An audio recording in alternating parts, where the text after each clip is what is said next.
throne of kings, this sceptred isle, this earth of majesty, this seat of Mars, this other Eden, demi-paradise, this fortress built by nature for herself against infection and the hand of war. They say Brits play the best villains. But what makes a great villain? Firstly, you need to sound distinct.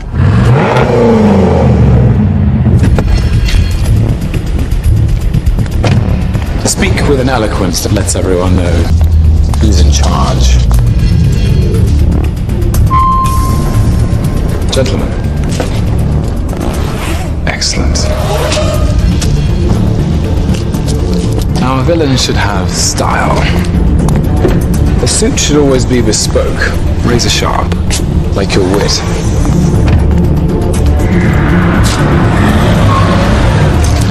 It's important that a villain has the means to stay one step ahead.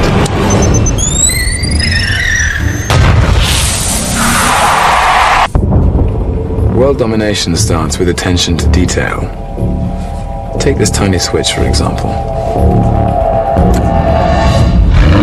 It changes everything.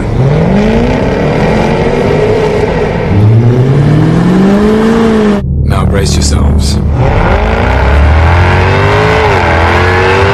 This happy breed of men, this little world, this precious stone set in the silver sea, against the envy of less happier lands, this blessed plot, this earth, this realm, this England. It's all mine.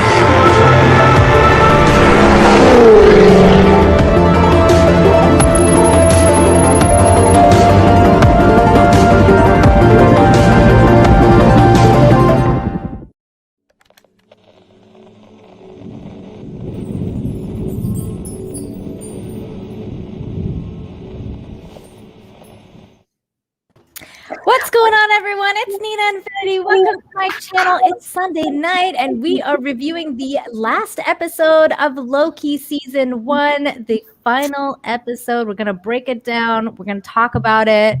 We're going to talk about the implication of what it all means for the MCU moving forward. I have with me this evening my panel of nerdy dudes and girls, dudes and gals, dudes and dudettes, whatever you want to call them. Let's start with the dude over here, because usually it's, women before men, but we're going to change it up over here. Script Doctor, how you doing today? I'm doing well. It's so weird to be on the panel where the women don't come first. I know, right? I'm just trying to break the mold over here. Unlike Loki, we're going the opposite way. Please tell everyone where they can find you, who you are, what you're doing here. All right. I am the Script Doctor. I am a screenwriter in between Canada and the United States. I'm on Twitter at Script Doctor PhD, and I also have a YouTube channel called The Script Doctor, where I do analyses and reviews of television shows and movies. Excellent. And his link is in the description for his YouTube channel, and you can probably find him on Twitter by the same handle as well. And we've got Jayne Theory in the house. What's going on, Jayne? Hello. Nothing much. Just hanging out. Happy to be here discussing this train wreck. Jayne, don't hate me, but before you introduce yourself, say your line. Hey guys. Hey guys. Hey guys. Hey guys. Hey guys. I love it. That's hilarious. I know. I love it. Miss Martin Muses, how are you doing today? Hey, I'm doing great in my undisclosed location, being very undisclosed-like. You're like Wanda, man. You're like in some, I don't know where you are, but I'm on a mission. Exactly. I'm on a top secret mission. Oh, well, that's I'm very in a cottage. cool. As much as I'll say, I'm in a cottage. Where can Okay, the truth has come out. I've kidnapped him like the chick on Misery on Annie Wilkes, and he's in the cottage, and I've already broken both his legs. My And gosh. force Oh him to my read the God. fucking book. You are Dude, aware that's like don't say almost that. every writer's nightmare, right? I know. Well, you know what? He had it coming. You know what's messed up is if anything like that happens to George R. R. Martin now, they're gonna come after me and they're gonna come after you, Teresa. So thank you so much for implicating all of us in your bullshit. Uh, you can find Teresa for reals though on YouTube. Her and Jayne's YouTube channels are in the description. What are you doing with your life if you're not subscribed to these ladies? They're beautiful ladies. Although I don't know because I've actually never seen them without an avatar, but I'm just assuming from their voice. And women. If you like women, just subscribe. There you go. Done. And off the bat, we had Tarminel. Thank you so much for the 200. I think it's the Czech currency. Thank you so much. It says, I look forward to the epic end of the disaster. I don't believe in last minute redemption after experience. Thanks for the analysis. You are definitely more entertainment than the whole Bad Mouse Plus. Well, that's a huge compliment. Thank you very much. Thank you so much for that super chat and for your lovely statement. That's really that's what we're here for. We're here to entertain. Nothing else. I mean, this show wasn't that entertaining for you unless you're Tina Bojan, which happens to love the show. We're here to entertain you talking about it. That's our job. Tina loved the show. She can't be here tonight, but she did say, as you can guess, I found the Who He Remains Immortus variant of Kang delightful, and I can wait to learn what become of Judge Ravena Renslayer, aka Rebecca Torment / Terminatrix. Could we see her in the next Guardians movie as one of the alter egos is Nebula? That's very interesting. What are your thoughts on this, Script Doctor? Well, right now everything is kind of up in the air. We don't know what's going to happen yet, other than the fact that Kang or Immortus, whatever variation of the character is going to be, is going to be in the next Ant-Man and the Wasp film. Some people on the internet have speculated that this is leading into an Avengers Forever story with like a Yellow Jacket Hank Pym kind of fixing everything with the quantum realm, and it's a big event thing. Some parts of it happened in 1999. I think some other parts happened later on. Whole weird slew of events dealing with time travel. Wow. So. And that's not even mentioning Doctor Strange 2 and Far From Home, Spider-Man's Far From Home, which will be kind of like the multiverse as well, from what I understand. Yeah, I suspect those will be the more chaotic films, and then the Ant-Man one is going to be the first attempt to either right this ship or reveal the big master at play that we kind of already suspect. So yeah, it's weird, but the master at play being Kang. Being Kang, who is a descendant of Reed Richards and Sue Storm of the Fantastic Four. So we probably going to see something that weaves the Fantastic Four into this down the road. Wow. Okay. Wait, did you say descendant? That means like family line? Yeah, like this is I think his name is, it's not Franklin Richards, but it's maybe it is Franklin. I can't remember, but he's the great grandson of Reed and Sue Storm. So then, since the dude is black, we can guess that they're gonna race swap Sue Storm and what's his name? Not necessarily. Remember, this character's like 1,000 years in the future from them. So there can be a lot of one of the children fell in love with a black woman or a black man. Who knows? Okay. Considering it's thousands of years, I mean, at that point, really, who isn't a descendant? I mean, we're all like mixed then. It's just like some people have the same sort of ancestors from thousands of years ago. Do you guys think that they're going to actually make a Fantastic Four movie with John Krasinski and Emily Blunt? No, because Emily Blunt doesn't want to do it. And John Krasinski is being courted for another role that is not Mr. Fantastic, as far as I know. But I also don't think he'd be good for Mr. Fantastic. Mr. Fantastic has a different balance between. Mr. Fantastic isn't arrogant, and John Krasinski plays only arrogant. So it's like you're not going to get a good fit. Like they really need Fantastic Four to work well for Marvel, and that you are not going to do that with like John Krasinski's level of arrogance. Like Robert Downey Jr. can make it charming. John Krasinski has not for the character status that he would be responsible for. I don't see that going to work. Wow, I've never heard John Krasinski be referred to as arrogant. Yeah, like arrogant. Never heard that before. That's all Jim Halpert was in The Office. That's true. He was. And the only reason we kind of liked him is because you had an antagonist that was far more of a jerk in Dwight than anyone else. And the thing is, like, Fantastic Four doesn't have that type of dynamic. Like, Dr. Doom is a megalomaniac. He's not arrogant. He's methodical. Reed Richards is more like the absent-minded professor who's really, really smart and caring. But he gets so wrapped up in his work, he kind of forgets everybody else. But he's definitely not arrogant. But he's not that way in his movies.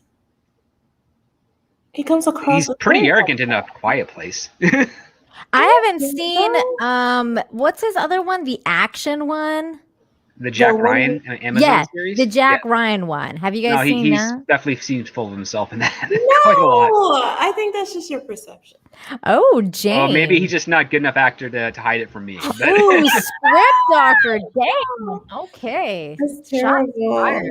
Wow. Okay. No, like if anything, I would say that John Krasinski would play a far better Dr. Doom because he's got the shape of the head for Dr. Doom. And methodical and arrogance kind of go hand in hand a bit better.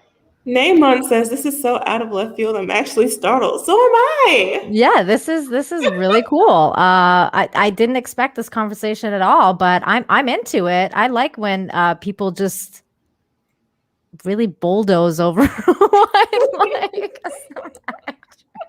I mean, Fuck Jim I like Halpert. John Krasinski as like other characters and stuff, especially when it has like bit things here and there. You know what? But as a leading man, he just doesn't have the chops. You know what's the funniest thing about it is that Script Doctor is like so polite and Canadian and like just he totally torn down, just bulldozed over this dude right now, and it's like.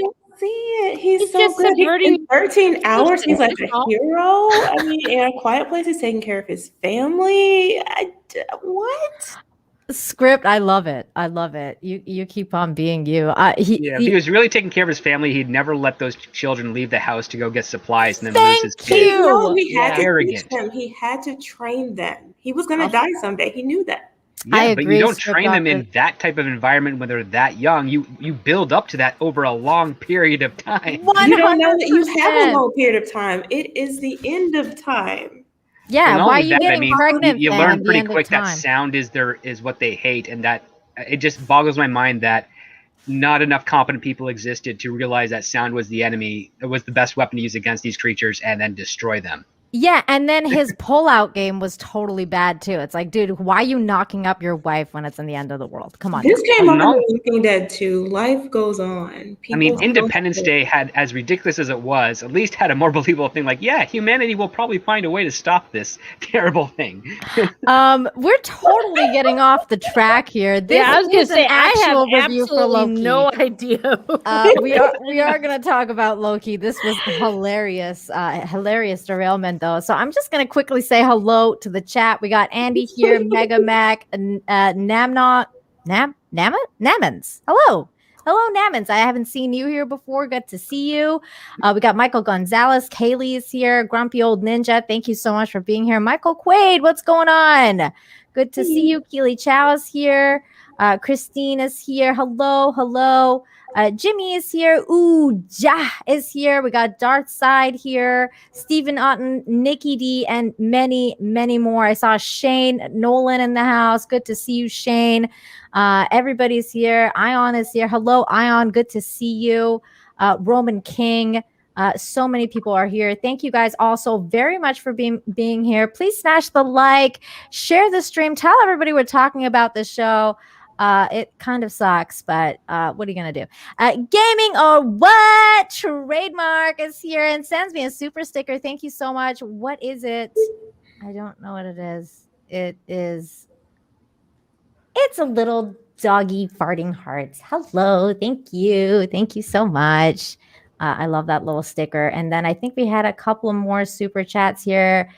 Yes, from Michael Gonzalez. Thank you so very much for the $5. Says Kang's exploits. 1, tried to have a cosmically aware child with Mantis.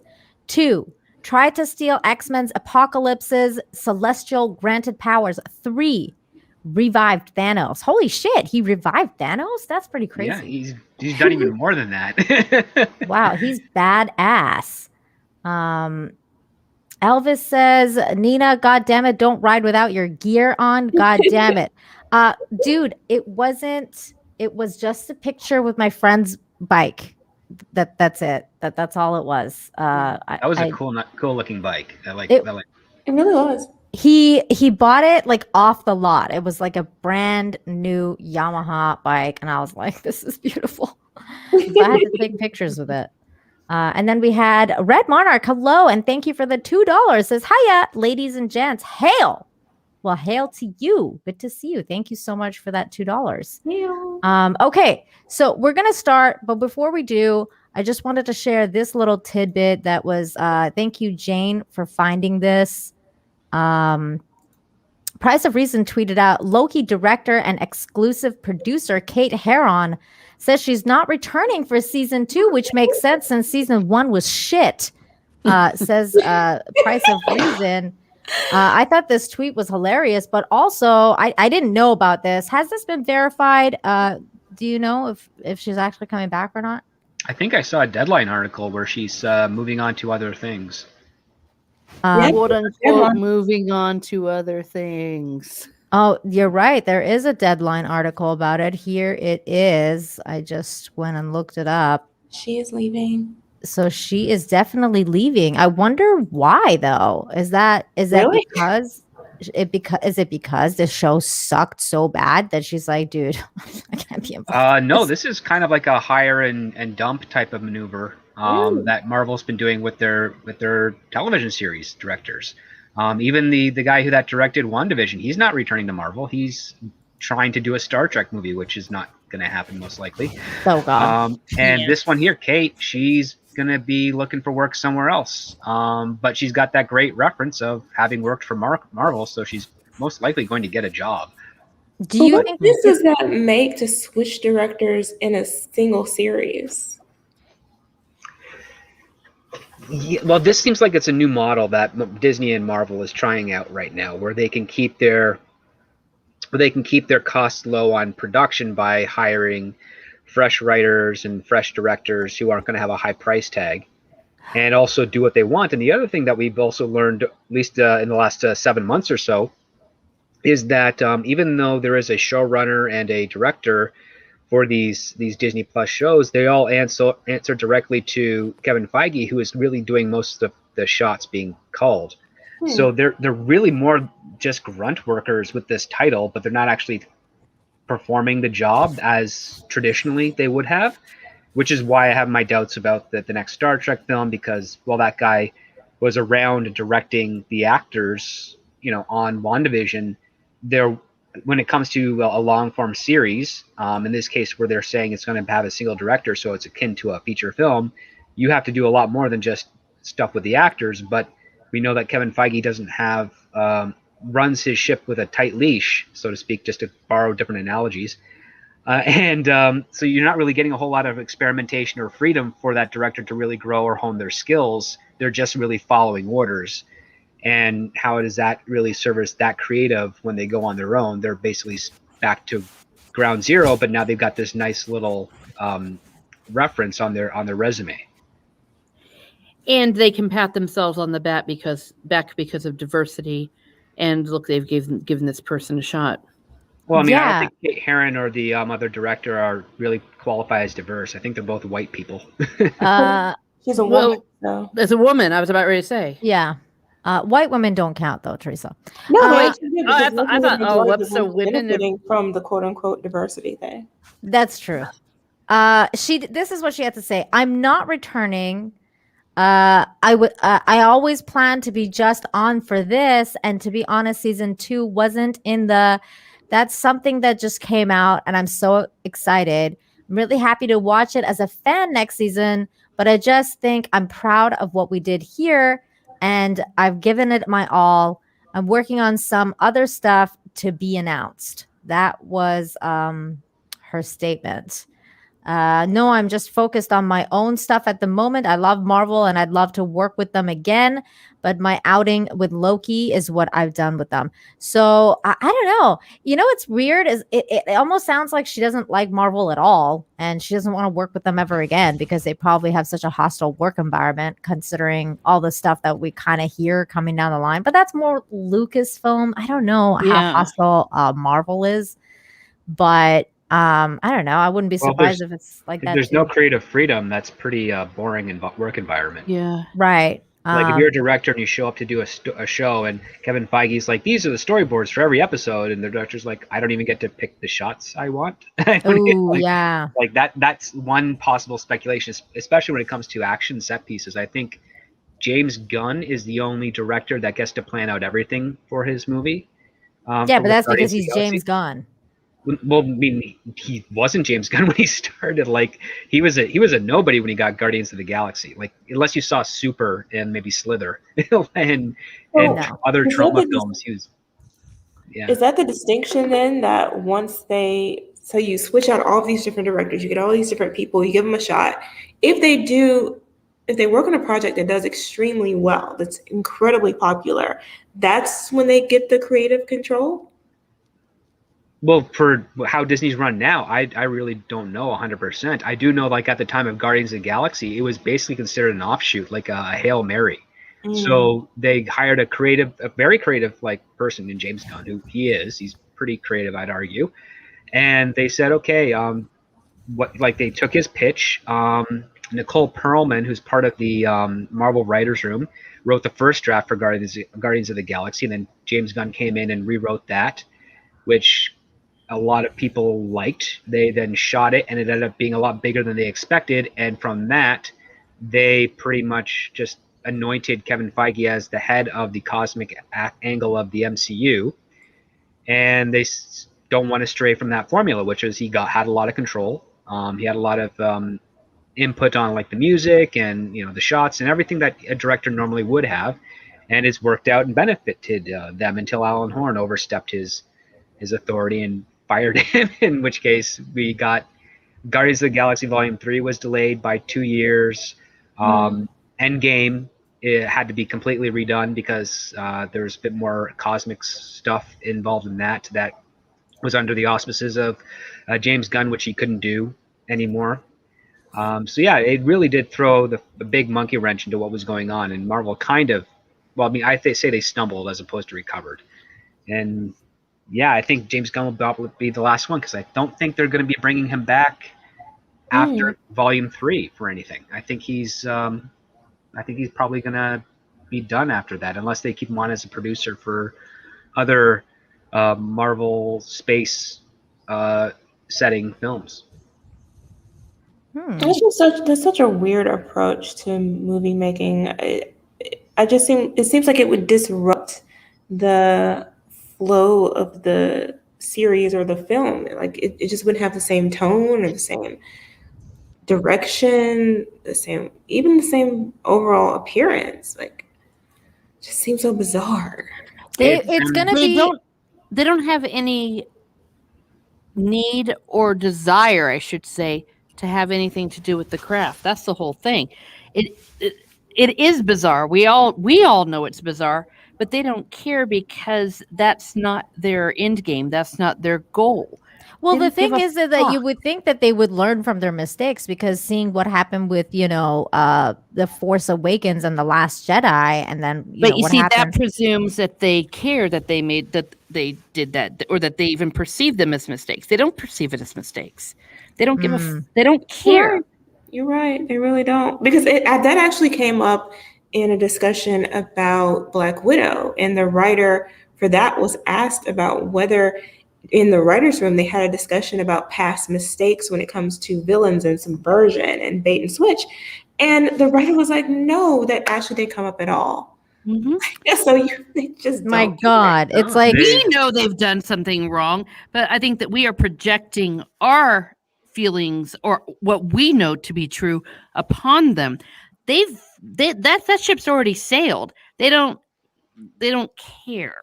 They don't have to, because the brand now supersedes the quality. Like, Marvel brand Exactly. is really good, but again, Mhm. what we've learned, especially from Star Wars, which is in a different path, but what we learned from Star Wars is that the brand has to be, no matter how strong the brand is, with enough mistakes, it will collapse. And granted, Star Wars does not have 20 films under its belt in such a short time. So Marvel is supremely more sturdy on a foundation by comparison.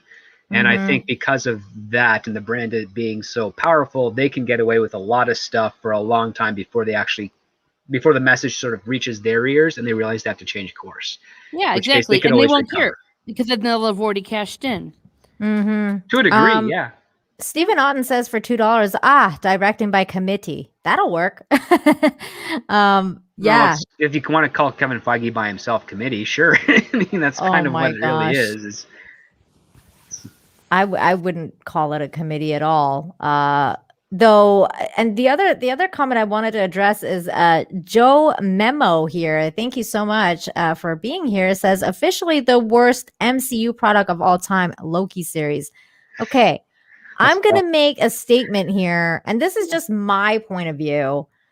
I thought Loki was very mediocre in terms of being a series, but I didn't hate it as much as Falcon and the Winter Soldier. I thought that the Falcon and the Winter Soldier had such a huge political and woke messaging that it took me right out of the reality with which we are supposed to be in, which is the Avengers reality.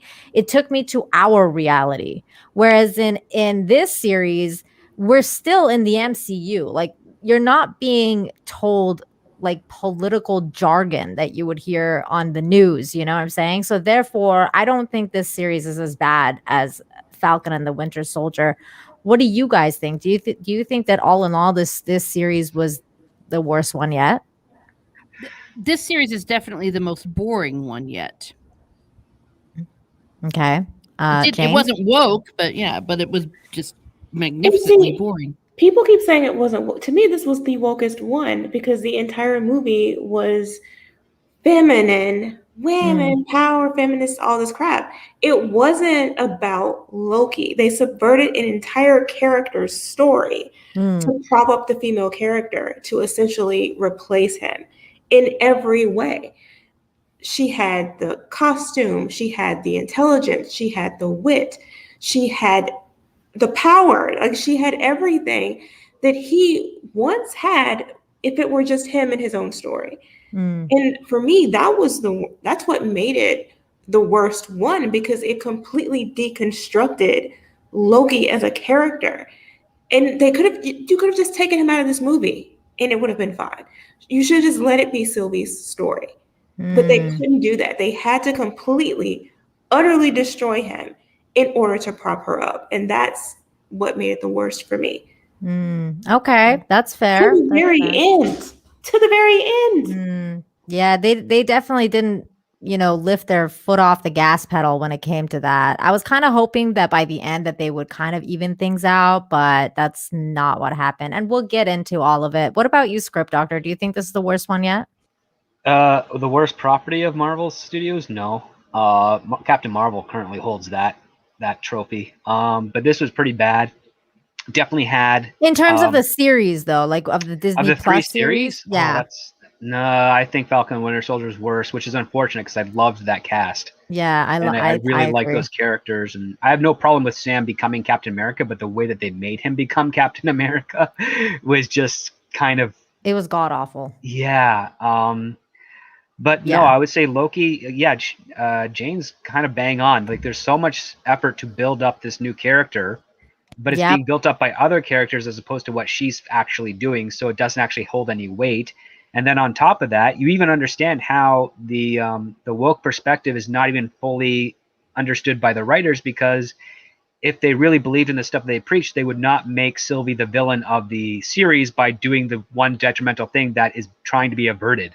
It's if anything, it'd be our Loki saying, "Yeah, I'm going to kill Kang and I'm going to rule," and then she would be like, "No," to stop it, and then that's where it is, where she becomes the hero of the series, and then the Loki that we know is the maintaining the villain aspect of it. But no, this episode answers a lot of questions, but also raises even more on that. And yeah, it's it's a boring execution of that.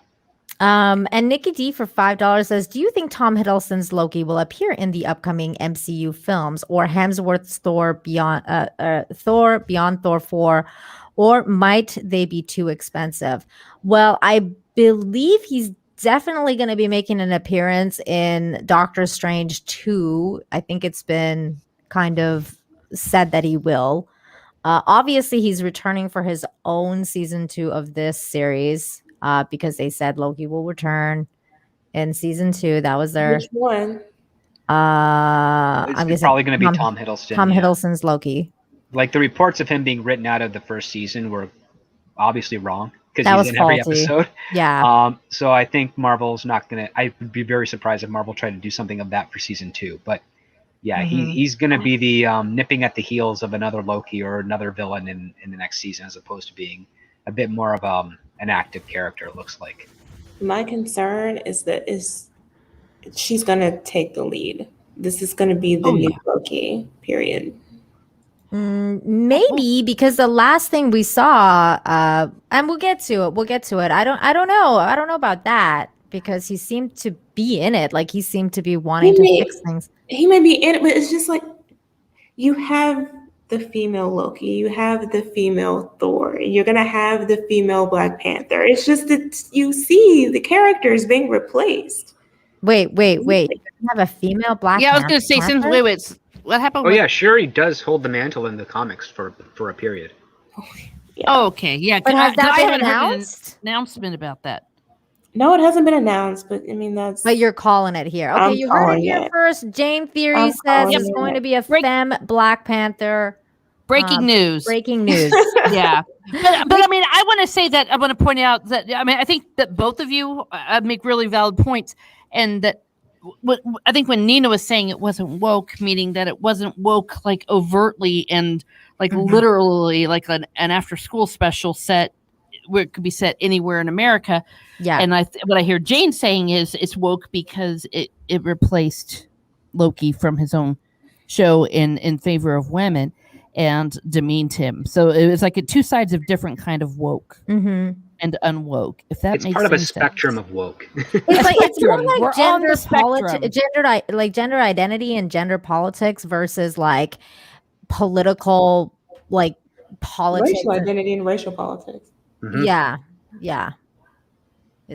That's all. Like, there's a thin line there, you know. I'm just saying that it was at least still like not in our world, so it seemed like I didn't feel like I'm watching literal Antifa go around like blow things up, you know, and that's exactly how I felt while I was watching Falcon and the Winter Soldier. And then they were like, and all the same things happened in that series, Jayne. Like, they made, you know, the powerful woman, like, you know, enemy, and then she had basically like nothing happened to her because Sam didn't want to stop her, and he had to like belittle himself in order to, you know, it was just all so cringe. And they couldn't do, you know, they couldn't have any of the powerful women be in a relationship, because, you know, I was calling the Bucky whatever relationship. They couldn't do that either. It's just it's the MCU, as Yeah. everyone's been saying. That's what's happening. MCU, as Nerdrotic coined it, it's the Yeah. MCU, and it's moving forward with this stuff, which is And we'll ridiculous. never see a I don't love know. story at all in any of those movies. No. They'll all have to be Well, single, independent. You saw a love story here. They Right. love themselves. We'll talk about that. Nikki D, thank you so much for the $5. Says Loki was the worst MCU show in my opinion. Such an Was- unnecessary and illogical destruction of his character. It was depressing. Was. He thought the same thing as you, Jane. So thank you so much, Nikki D. Yeah, I mean, we all agree. I don't disagree with that. I don't disagree with that. Tina's here. What's going on, Tina? Glad to see you there. And we're just about to start. One more point. Sure. The love story thing is funny that she could only have a love story with a guy if the guy is bi and also her. Yeah. Craziest thing. It's actually kind of crazy because they just cannot do anything anymore. That's it's like all the writers have been like choke held. Like, like don't write about this, don't write about that. If you're gonna write about this, you gotta write it in this way, in this method, using this language. Like you can tell it's coming through the work, and it's just so bad. And not only is it bad, I think it's boring. I think that the boring is a symptom of what they've done. It's like it's like what happened in the Soviet Union or behind the Iron Curtain, where when I went to visit behind the Iron Curtain right after it fell, I felt like I'd gone into a world of black and white, because that's what the communists had done. They'd taken away everything flavorful, everything that was interesting. And that's, I think, what they're doing right now. It is so socially engineered that it's black and white, it's bland, it's sawdust. It is. You're absolutely right about that. And E. Clay Thomason, thank you so much for the $5. Says Loki episodes 1 and 2 were great. 3 was crap. 4 to 6 were okay. The story was C overall, or C minus overall. The visuals and music, however, were an A plus. I do agree with that. The music I really enjoyed. I like the theme. I like the visuals were great. I think that there was definitely a problem with, I think it was episode 5 where we finally met the alternate Lokis. I have a problem with when you have a show where the sub characters are funnier and more amusing than your main characters. Like a fucking Gator Loki. Yeah, I was about when you to have say. a Gator Loki be more funny and more entertaining than your main character Tom Hiddleston, you have a problem. And the classic Loki is more heroic. Yeah, and the classic Loki is more powerful. mind you. I mean, I don't really have a problem with that because he's the classic Loki and he's older and he's wiser and he's whatever. So you can tell that he's a more better powerful. show in his one scene. Yeah, Yeah. he did, and it's not supposed to be They like actually that. gave him an arc in 3 seconds, and that was more of an arc than Tom Hiddleston got. Mind you, he didn't need to die, but still, I mean, we're going back to that last. No, week's maybe he episode. didn't. Maybe it was just a projection of him doing projections. We don't know yet. That's true. We don't know. He could be back. I know everybody wants a Gator Loki and Kid Loki spinoff now, which I really wouldn't. I wouldn't be surprised if they make it because everybody's demanding for that now. Everybody wants. That will definitely get tiresome pretty quick. Yeah. That's the one thing you kind of learned in storytelling is that if you have an eccentric character that kind of steals the show, best to keep them reserved, right? Because you want that draw. They actually, this is something you kind of learned from Seinfeld, which is there was like one season after they finally figured out who Kramer was, where he kind of dominated it, and then the writers' rooms were like realizing we got to pull back on Kramer because people are going to start hating him, and that's why they kind of did. And for the remaining of that, I think the last 4 seasons of Seinfeld, they made sure that when they used him exactly as how he was supposed to be used. Right. But that and was not take back over from the show. day. That was back in the day script when they actually knew what writing was. I would not be surprised if they did this stuff with the Gator. That was 20 years ago when they still had brain cells. Yeah, I don't know. You could be. I mean, they got rid of Baby Yoda from the Mandalorian, so That's true. And Groot's growing up, so there's no more baby Groot. So We did start out really cool. I loved the way that this was planned out, like the way that it showed everything and it kind of showed the multiverse. I, I hate that like this show starts out so cool and then you're like, oh my God, this is going to be amazing. And then it's not. But it's always like their properties, I will say this, amazing cinematography. It's always beautiful. Every scene. It's just there's no story. That's the only one problem. Mega Max says, I want to see an elephant Loki or a sloth Loki or a beagle puppy Loki. Loki? Just a zoo of Lokis. Just a zoo of Lokis. I'd watch them before Sylvie any day. Oh my God. Well, again, this was a cool scene. So they finally make it to the castle behind the curtain or whatever you want to call it. The title card thing is really cool too. I've always loved title that. card thing's cool. Well, one thing that actually I would argue against the cinematography, and this is kind of a rule within filmmaking, is that you never do an extreme wide shot showing the feet of characters unless it's usually an action scene or you're Stanley Kubrick.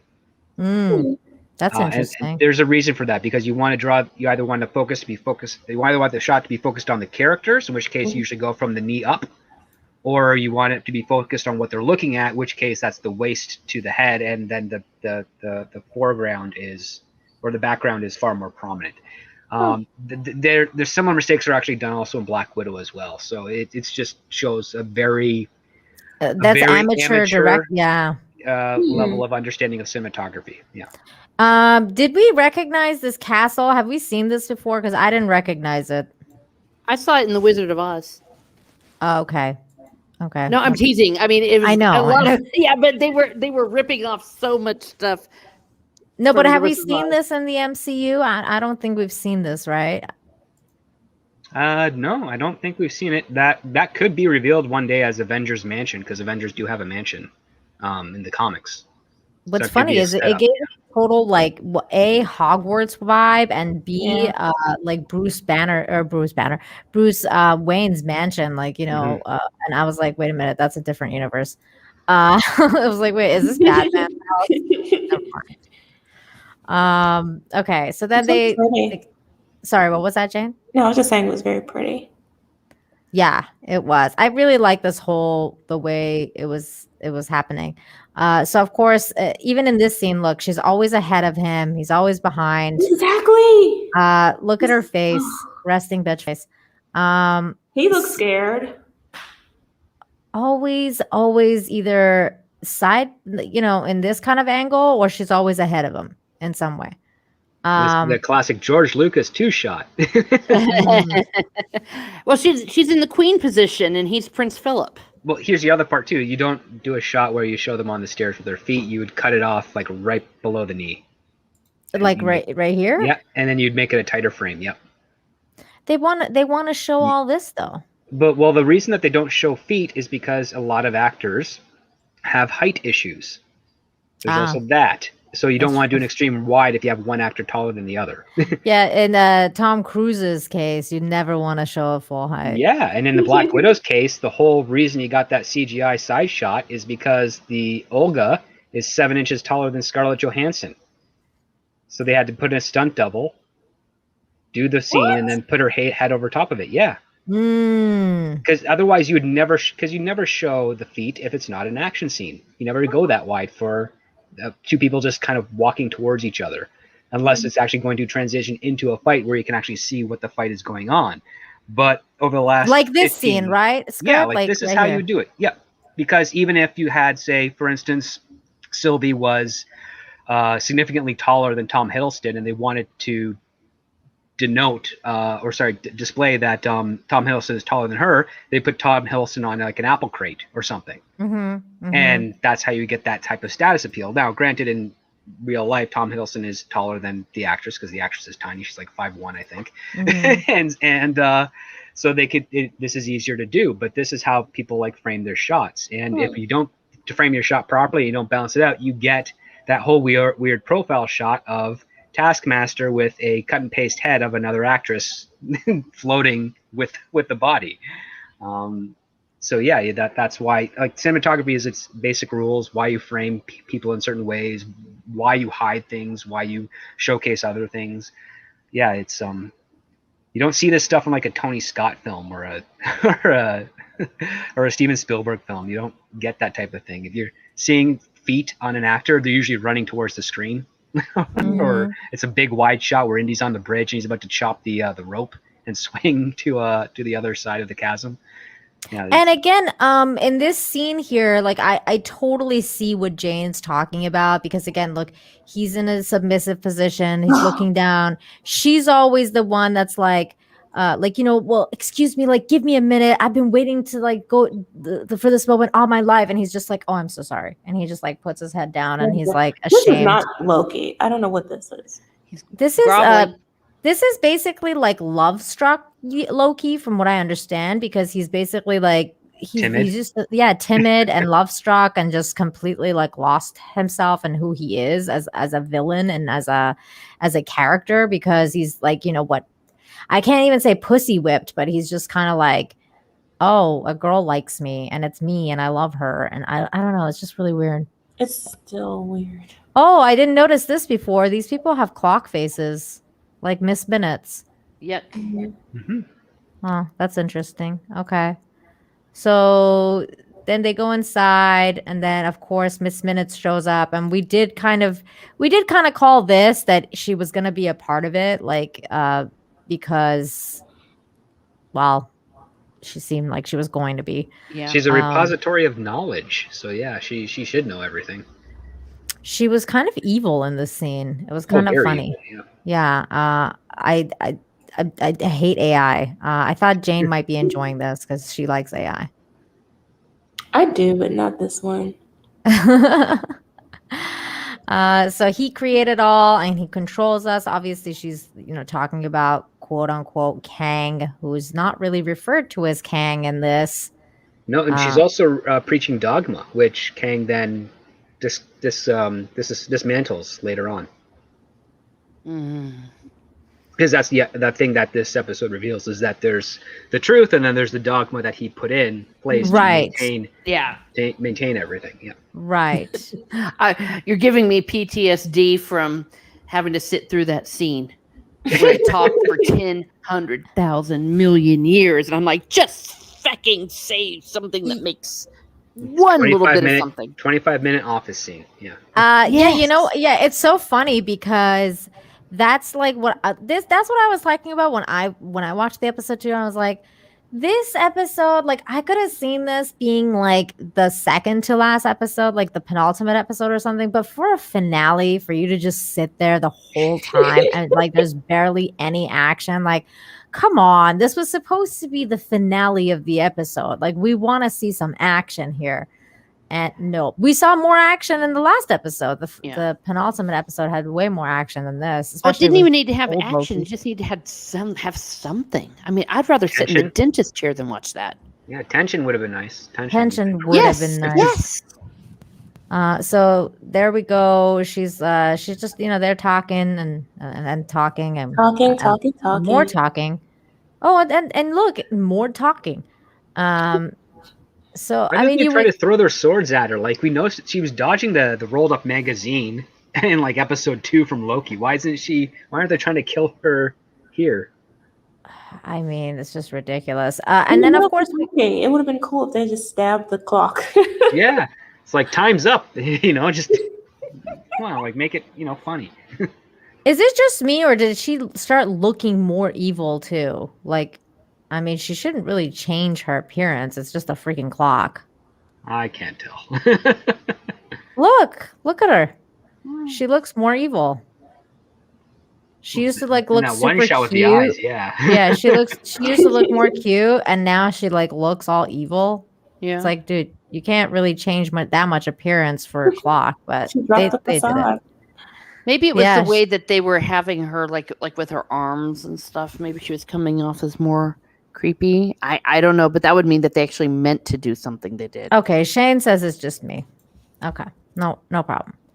All right, so then we catch up with this lady who we basically don't see anymore. Again, outside, like after she walks into the portal or whatever, we don't see her anymore, which was really stupid.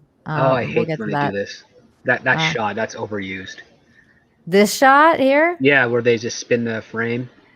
Like I that was like Yeah. used in like so many Star Trek Discovery episodes, but it's really just to put on a reel for cinematographers. Like, hey, isn't this cool? And then every director and every producer's like, no. Yeah, they want you to know. Oh, Shane said no. I said not just you. Oh, okay. Whoops. Um, they want you to know that they're in a different dimension. That's why they're doing it. Because it's like, oh, this is not the same place. They did the same kind of thing in the other episode when we met the Time Lords or whatever, and they turned out to be robots. But at the initial scene, we were seeing that like circling scene because they were in that pocket dimension where they were Yeah. at or whatever. Oh yeah. I don't know. But they always do this when they want to say, like, you're not in the same reality. You're in this reality. It's like, Yeah. oh, okay. But it's lazy as F. Yeah. Yeah. Because, Just give me a Dutch angle or something. Like that's funny. well, they think the audience is dumb. So we just have to be like shown these kind of things, which is whatever, I guess so. Then they make it here and the door opens. Dun dun dun. And this dude is just sitting out in the Bench elevator. bench elevator. Yeah. One of the most what's it called? Like just Uninspiring, unintimidating. yeah, unintimidating entrances of a villain I've ever seen. Like it's like this guy's supposed to be threatening. He doesn't look threatening at all. I don't think he is. I think that's the thing. The gimmick is that he's supposed to be so different from Kang. Yeah. He's supposed to be the one we want in power. Darkseid says Morpheus wannabe. That's no. funny.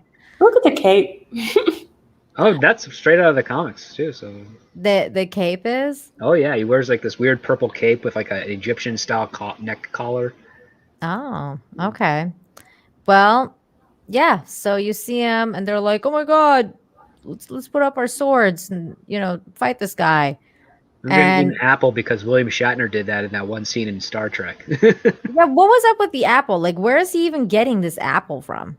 I don't understand this. No, he can manipulate all of time, so I don't think procuring an apple is out of his purview. Yeah. Would you I think they see. were trying to be presumptuous and go, look, imagery with the apple? Oh, I well, I don't mean, know. isn't it fruit in the Bible? Like they don't specifically say apple. No, they don't specify. Well, yes, it does say fruit, but you know what I'm trying to say. Traditionally, people think of it as the apple, but fruit, apple, whatever. I felt like they were going, we're going to show that we're deep. Look, we're going to have a symbol. Oh god, the Genesis reference. Oh my god! You're probably not wrong, too far off about that. It's symbolism and all that stuff. Yeah. Mega Mac for $5 says Kang worst character reveal and performance in the MCU. Why would he want two pathological deceivers in charge of everything? Worst death scene ever. Yeah. Good point. It was definitely a Yeah. really bad reveal. Like this dude being like just like sitting on the freaking elevator couch. Like I was like, what? They didn't even do like the cool like they enter the room and the dude's sitting like this and he's like, Oh, I mean the classic like turning of the chair. yeah, like the classic like turning of the chair, or like I'm the villain, like hello, welcome. Well, they to don't my even need the lair. elevator scene. They didn't need the whole foyer scene. They could have just got straight to the office. Could have gone up to the chair, spun around, it's been empty, and then Kang just appears. And when they try Yeah. to kill him, that's when he starts disappearing and bouncing all around them. Because then that's a bit more active, and then he can start monologuing his whole spiel about like I just seen everything, I know everything, like all that malarkey. Yeah, Yeah, that would have been way more exciting. yeah, it would have been something a little bit better than this. Well, this is passive. This is like, and okay, I'm gonna say something here, and it's gonna be a little bit spicy. But is this also another instance where they're kind of like shitting on black characters? Because it's like Kang is supposed to be this like amazing villain, right? And here we have a pretty good looking black actor that's supposed to be this amazing villain, but they're making kind of like a joke out of him. Like they're like, oh, he's just like this dude chilling in the elevator, non-threatening, We don't care. Like, I don't know. Do you guys see that, or is that just me? Well, I can see his presentation as being non-threatening, but the fact that he is able to stay ahead of them and disappear and appear and all that stuff, that's kind of threatening. So it's a back and forth. I would say personality-wise, he doesn't come off as intimidating or threatening, just kind of clownish. Yeah. But I mean, the fact of the matter is that as long as he's not presented this way as like a Kang the Conqueror or an Immortus in the films, then that kind of goes against the narrative of having, like, the non-threatening black character. So yeah, I guess we can only hope. we'll have to see moving forward, kind of thing. You are right, though. He is definitely very strong because, as we see in this elevator, she tries to kill him and he just kind of dodges her, and he's just kind of like besting them at every turn, and he's there again, just being chill and like, you guys can't do anything to me. He is not threatened at all by anything that they have to do or say or whatever. So he's just kind of chilling, pouring himself some tea, getting ready to talk. And this is literally what the episode is. Phallic. It's just so silly that they volunteer to sit down. It's like, no, we're here to kill you. Like, it should be immediately them trying to kill, like, full powers, all this stuff, and it just does nothing, because then it would be like, I'm just going to let you waste your time until you realize that all you can do is sit down, and right, that would be far more frightening in the context of scenes. That usually happens a lot in anime as well, where like the heroes will like at least try to get the guy for like 15-20 minutes, and then they're like, oh, we can't, because they get beaten, and then he's like, you like ready to listen now, and then you're being very like, forgiving. villain... It's usually like 7 or 8 episodes they're trying to do that, and then well, they sit down. yeah, but it depends on what kind of anime you watch. But yeah, they do that a lot, and then the villain has a monologue for another 2-3 episodes. And then, Andy made a good point too. His demeanor should have shifted towards the end of the episode. You don't see any change in the character, which also made it boring to me. Yeah, but that's what it was supposed to be like, though, right? Because that's what I understood from it, is that he's supposed to be unthreatening because he's not. Well, I'm not saying he didn't have to become threatening, but he could have become more serious. Yeah. Like, I don't know. It's just the tone. There should have been a tone shift or some shift of something. See, that's where some good directing might have helped out a little bit. Hobbit sword Loki. That's funny. Oh my gosh. No, for real. Isn't that remember the blip or the Lexus Nexus thing that messed up everything, and it looked like that's exactly what it looks like. What? Remember when the Nexus thing that happened? Remember when that messed up everything and everyone said it was them meeting and it was a boner? Remember the boner? Oh yeah. Right. I'm sorry, I should have said boner. Everyone knows. This is the boner. The boner is returning there. Oh my god. Yeah, it's gonna return even bigger in a minute. No, I think the boner went down after that. That was the most sexless kiss I've ever seen. Oh my god, we're gonna get into that. So then these two meet up, and she's like, "Oh my god, you made it back!" And he's like, "Yeah, and I'm here to stop you." This is not what they're saying, but I'm just saying that. And so they have this whole conversation again, more convo. Nobody's attacking anybody. There should be some attacking happening. I mean, I don't know. Throw a chair at her. I know, right? It's like, she also literally tells him that even with his weapon, he can't harm her. He's not threatening to her at all.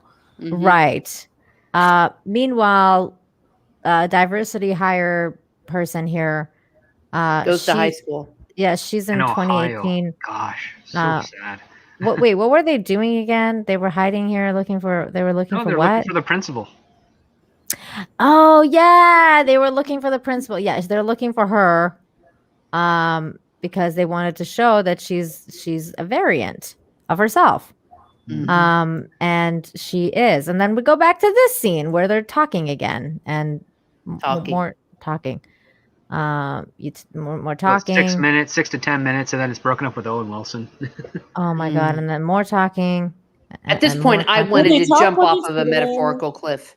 They talk when they're standing. They talk when they're sitting, and talk when they're standing. Once in a while, Lady Loki takes a swing at at the oh He my Who god, Remains. He Who he Remains, and more talking. Yeah.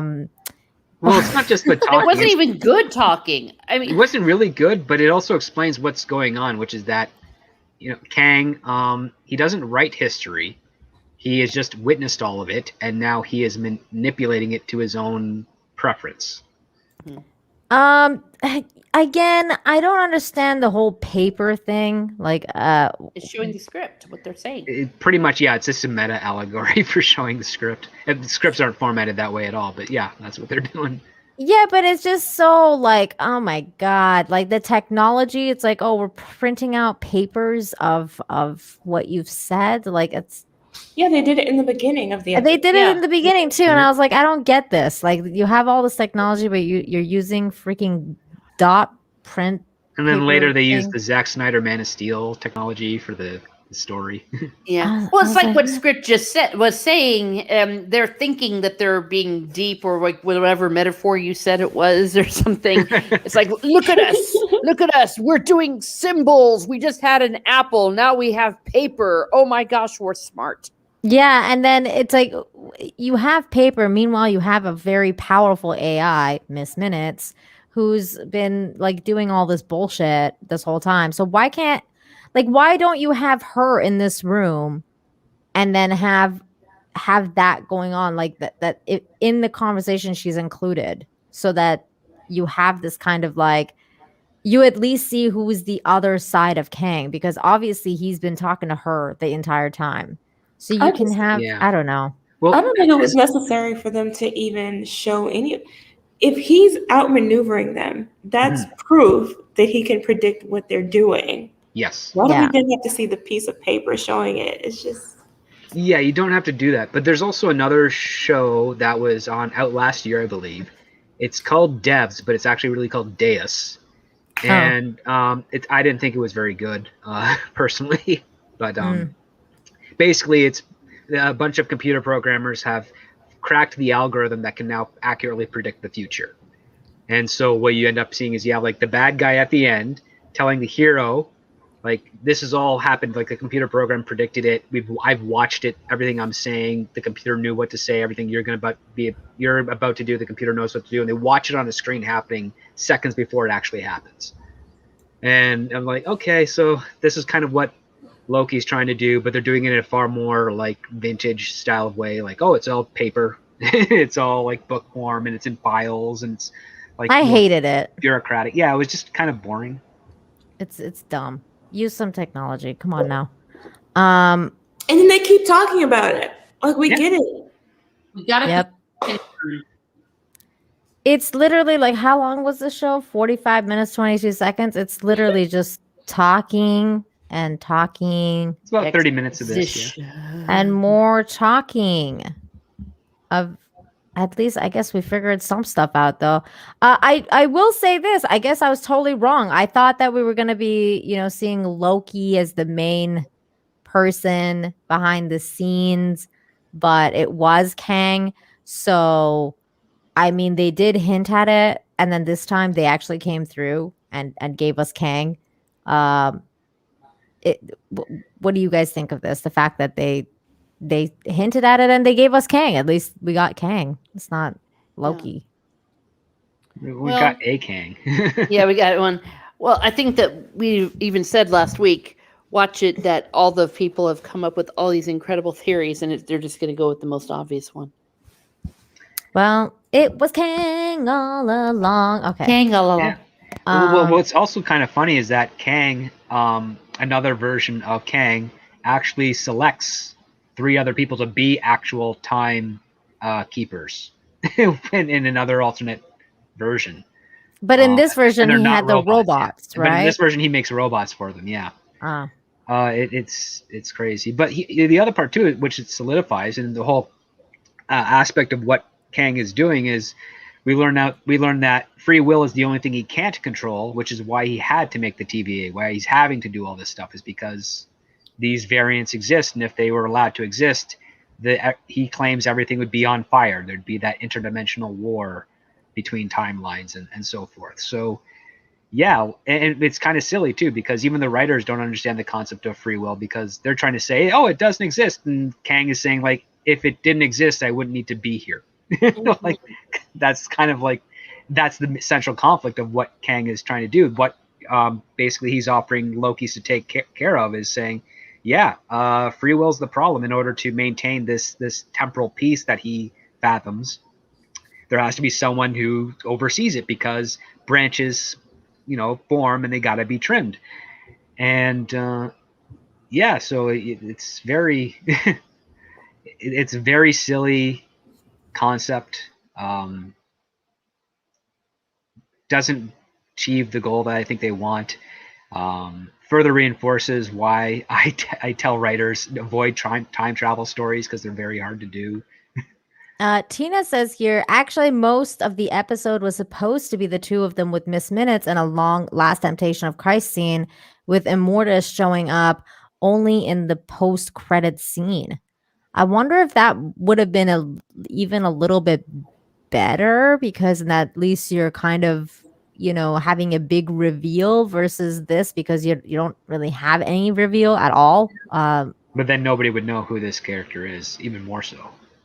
That's true. I just think that this whole episode shouldn't have been the last episode. There should have been another episode after this. I don't know. It just didn't seem like a season finale to me. There was no big, oh, wow, what's going to happen now? I didn't really feel that at all. Well, what's worse is that the next phase of the MCU is all a woman's fault now. Oh, God, that's true. It's all Sylvie's fault. She sucks. And Wanda. Okay.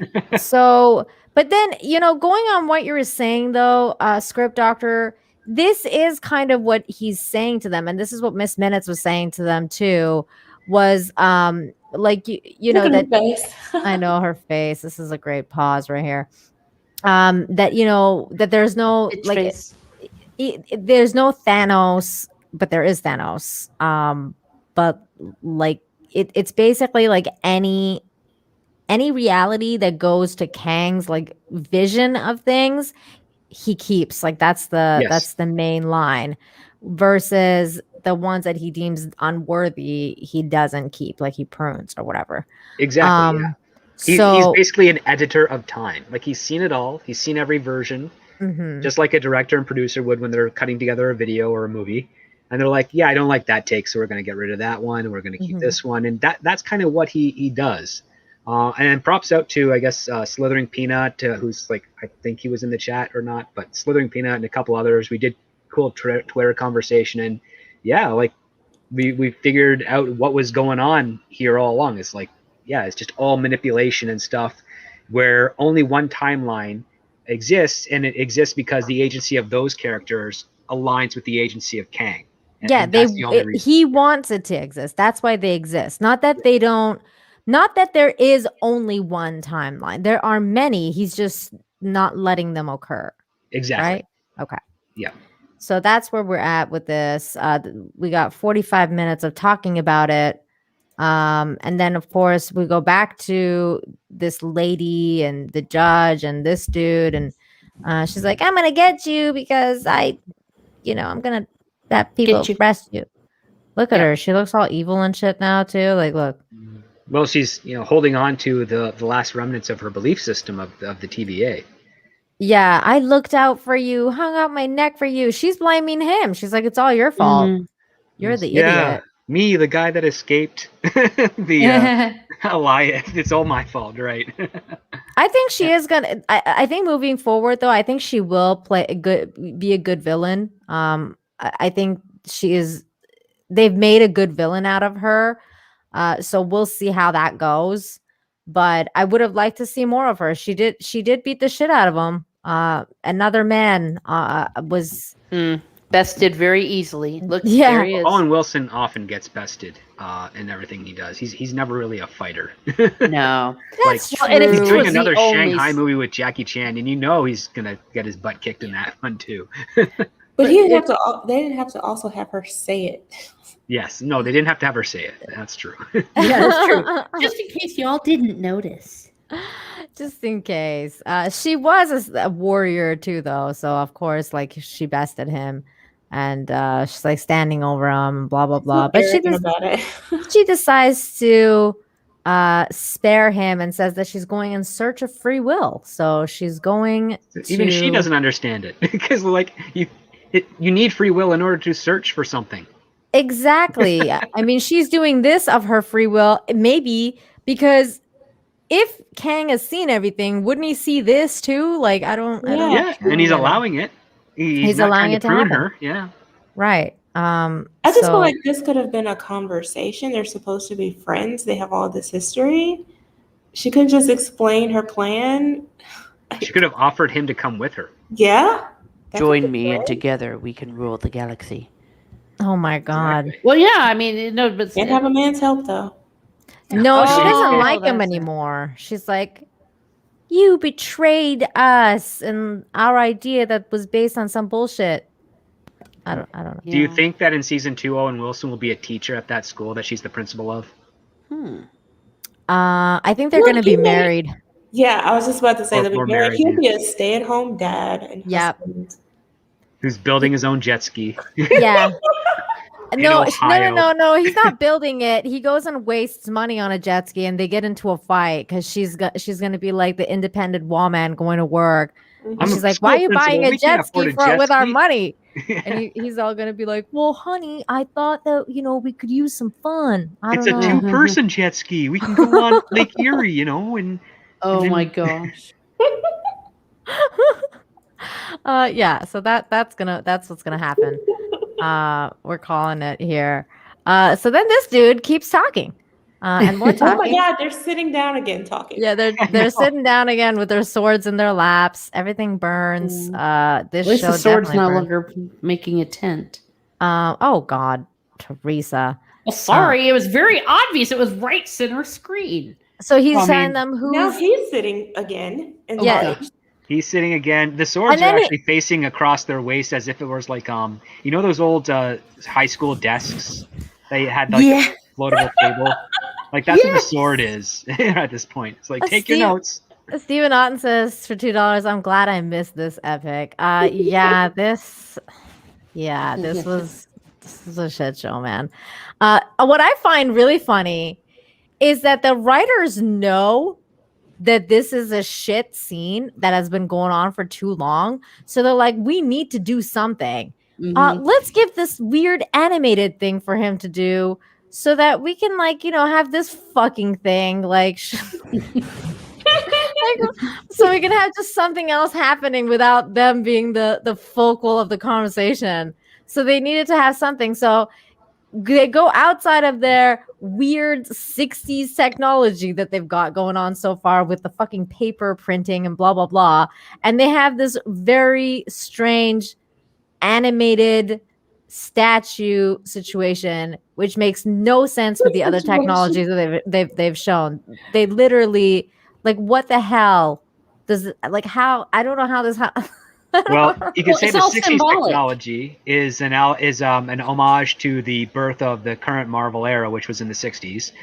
And this here is them saying, hey, people like that Snyder Cut stuff, and they use this bull crap here. So Oh let's throw my that in. God, you're right. This is what this was. It was that weird Snyder Cut commercial thing he made.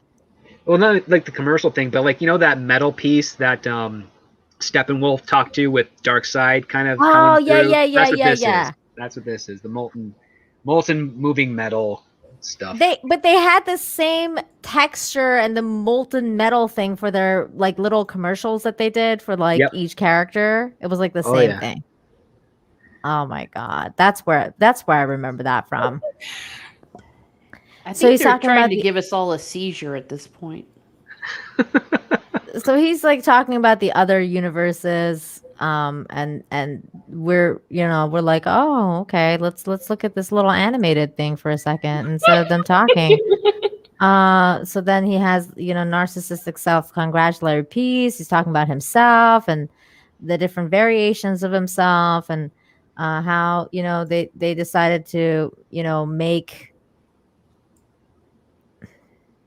edit the timelines and blah blah blah. Again, Blah, Well, blah, blah, they blah, were blah. sharing technology and making each timeline better, but then there's other versions of Kang that's like, screw that, I want to own all the timelines, and Yeah. then started a war. exactly, and started a war, and it became like a massive multi-dimensional war with them pruning each other. That sounds really innuendo-ish. I feel like I would rather see this than see this. Yeah, you want to see I the actual agree. war. Yeah. I agree. So, back in the day, we would actually have a scene where they're showing this. Like they would show the war that he's speaking of. They would show scenes of like the different versions of himself.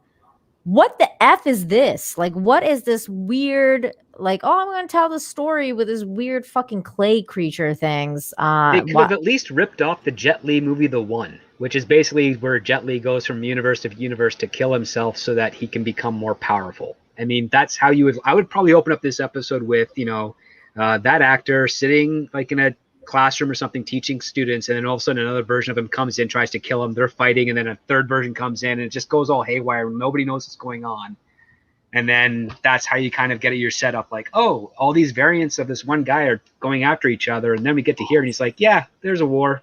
I killed a bunch of myself, and now I'm here. Yeah, I mean, this is That would've been 300 epic. mirrors is totally right. Like, it wasn't in the budget. That's what I've got from this scene, was that they literally had no budget and they couldn't do a flashback scene. Like, they couldn't actually give us like anything to do with I don't his know if it's past or budget, his other but- universes or anything.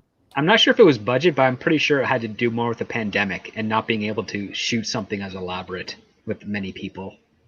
Yeah, but you don't really have to shoot a lot of stuff with many people. This is all CGI script. Like, No, I think at this point, I think when they were filming, they could barely have anybody together. Yeah, it's only him though. He's talking about his own. but you need stunt guys to fight off of, and then they CGI heads over top of them to be the other person. Like if they were to do this into a live action form, where like You there's should have just waited. Just don't do it unless you can do it right. I agree with Jane. Yep. Just don't do it at all. But Yeah. because this is just bullshit. I'm sorry, but this whole fucking thing, like, no. Well, I think at this point, I was on the verge of despair. I really mean it. And I thought that this show couldn't bring me any further. And I was just like, just make it stop or just fucking end it. I was on the verge of falling asleep. I was like, my God, this is so boring. You know what I they did could have done too? They could have done an animated flashback. Yes, Yeah. yes. Very similar to what they did in the first episode when they showed, the Jurassic Park existence of the Time Bureau. At least that was something. I mean, at least I was looking at something, and I was like, okay, I'm kind of entertained. I don't. It'd have more contrast and engagement than a bunch of metal-looking models flopping around on a desk with zero colors. Like, what is this? There's nothing going on. This is so stupid. I want to know things. You know what I want to know? I want to know why they all have these weird striped things going on, and it's all over the roof. Broken it's marble. all over all over this place. It's all over everything. Like, I want to know those kind of things, and they're not saying anything. It's just like, oh, we're doing this stylistic, and that's why. And I would that's have preferred Kang physically playing with actual action figures of himself and just smashing them together like a kid would to tell the story than watching that cartoon. That would have been more entertaining. Oh, that actually, yeah. At this point, bring on the action figures. Yeah. Yeah. Like kind of like puppet mastery. Like, like he's a puppet master. A little bit, but like him, he actually like, picks himself up, like picks toy and then just smashes them together like a kid as a joke. And then maybe they come to life and they're all playing on the desk in a far more, but they're all colorful. They all have like, background appears, of like the world where they all met in between time, like this area here before it was just a rock floating in space with a castle on it. Give us something more, engaging, I guess. Jane, what? So Oh. He was Kang's. It just occurred to me. Oh no. So you know how Black people, a particular segment of the community, are always talking about ancient kings and queens. Like Black people are just slaves. There's a greater history. Blah blah blah. And it's a semi-positive thing, but it also turned into sort of a racist trope that people say to like insult people by saying, "We was Kangs," whenever something comes up. No. They had to have been aware of that, and they were like, "Okay, we're casting Kang. Who can a black guy?" Oh no! I don't know if that Jesus. is. It would be so on point for them to do something like that. Oh my god! I actually would rather see a show like a Marvel sitcom show called We Was Kangs, and it's just a bunch of different Kangs fighting with each other like in a real world MTV Real World house. You know what? That would actually have been a good show. His entire story of what he just said about like fighting the different Kangs and stuff like that should have been its own show called We Was Kangs. And that's it. There you go. Hey, that's your entire I would show. watch that. I would watch that too. That sounds fun. 6 episodes of Kangs just fighting each other and creating like this weird multiverse. Like they show the multiverse. Third Infinity Stone. Oh, I thought it was a good time. No, we wanted that later. Like now we got to go back prune that. It's like, no, don't prune that. I like this episode. Bitch, I told you not to prune that. But you know what? That would have been a better origin story than this. It would have been. It would have been. And then he won't be like playing with some clay shit. I don't know what the fuck that was. So yeah, they're still talking. More talking. And just some more talking. And again, more talking. Oh my god. Even he's tired. He's tired. He's like leaning on his desk. He does offer them like everything they want to be. Why would you want to give up being in control? He asks. And he's like, well, I'm tired of this shit. I don't want to be doing this anymore. He's been alive for eons, so yeah. Which, I still don't understand. That's a really shitty reason. It's like, well, you did it, so that's it. Another robot. Take your place. Have it take your place. Why the fuck would you want these two? I don't get it. Like, I don't know. It just makes no fucking sense. You kill me, and the sacred timeline is completely exposed. So he and I talks ask why about or how because it's not explained. Because he's kind of like the warden, right, of this time. Oh no, line. That part I understand. It's just like, what is the mechanism that allows him to do that? That because the TVA maintains, but like there's some other mechanism that consolidates the times, right? The mechanism is him, isn't it? Because his power. That's his. No, he's a human being that lives outside of time from the 31st century. So he's not super powered. Like he doesn't actually have. No, like that little thing on his hand is his own temp pad that allows him to like jump back and forth and so forth. But like we don't know if that's the mechanism that's holding the timeline together, and if it is, why would it still start branching even if he's still alive? There's a whole lot of questions presented that are not answered, that don't make sense, because the timeline was branching off before he gets killed in this. And it's like, well, why would it branch up before he gets killed? Like, unless he's like when she set off the bomb, you're saying? No, I mean, like, just in this episode, there's that one scene where he's like, oh, we just crossed the threshold. And it's like, well, why is there a threshold? Like, what is going on? I don't understand the rules now here, because if we're outside of time within like the sacred timeline is going to be static, so to speak. It's unchanging because it's already happened.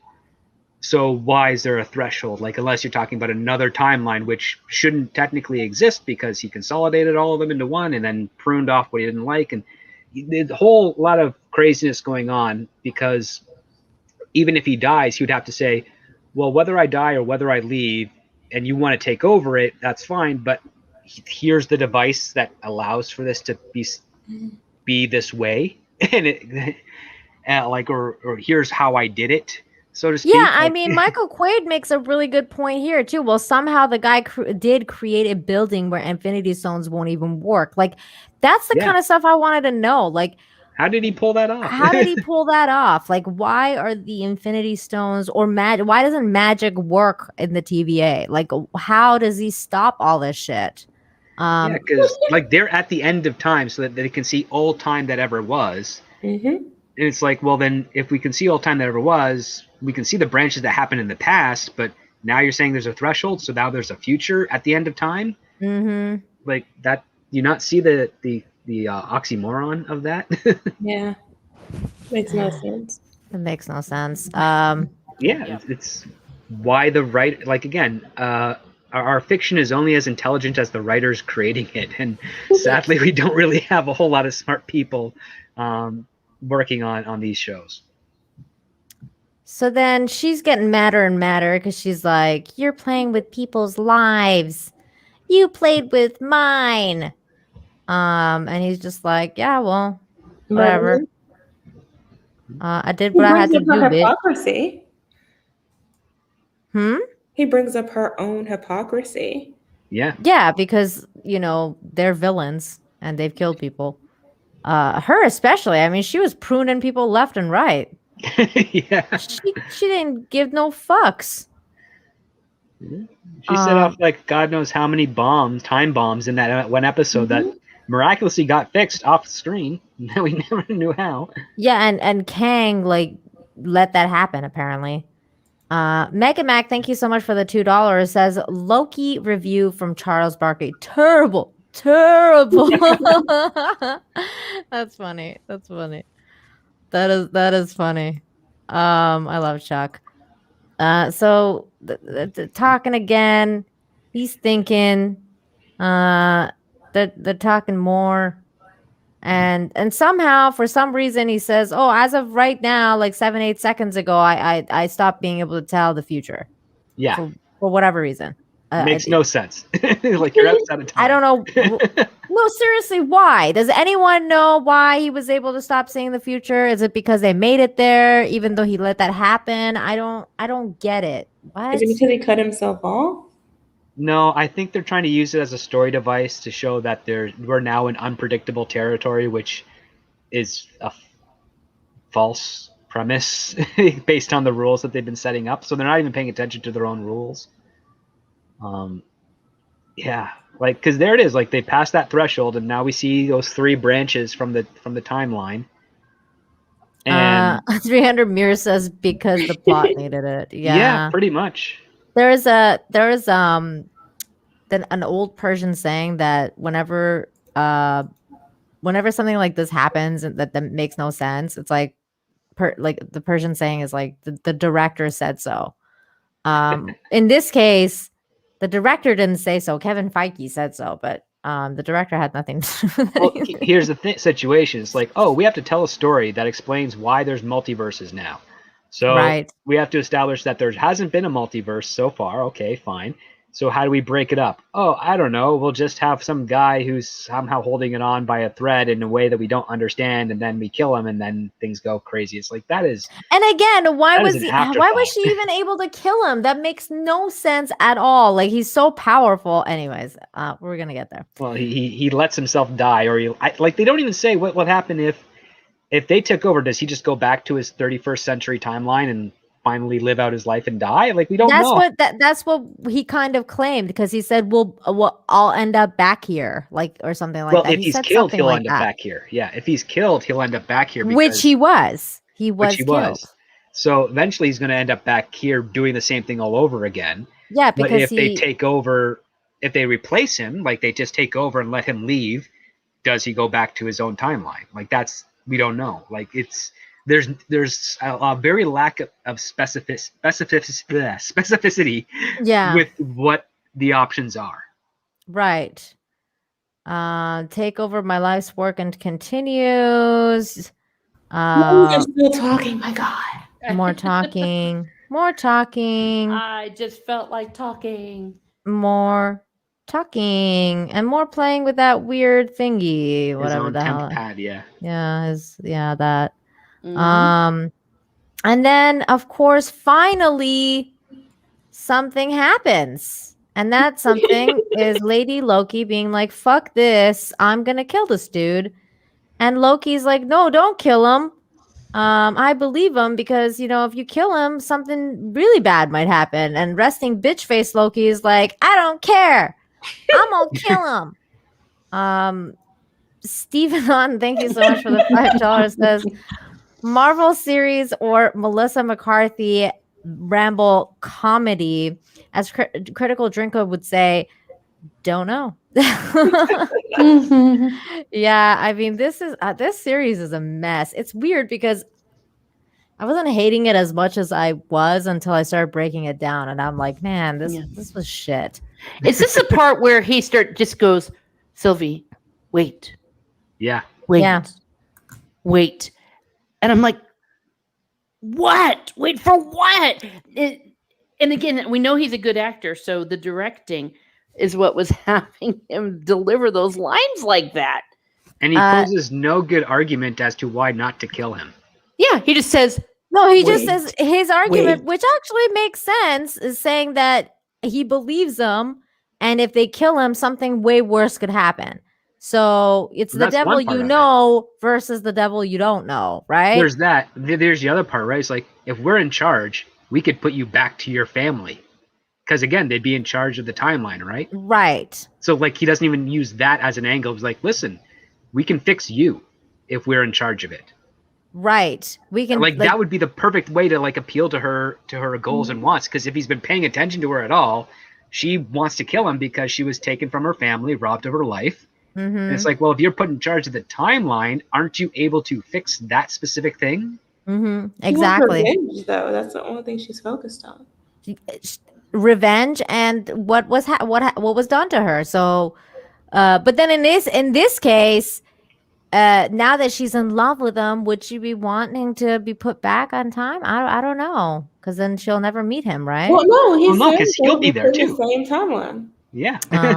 That's like true. The thing is that if whatever mechanism it is that controls all of time, they can manipulate it so that they can have their happy ending, if so to speak, and still be in charge of time. And yet that it would be here in charge of time. Yeah, like and that concept is never brought up by Loki at all. He doesn't say, listen, you can go back to your parents.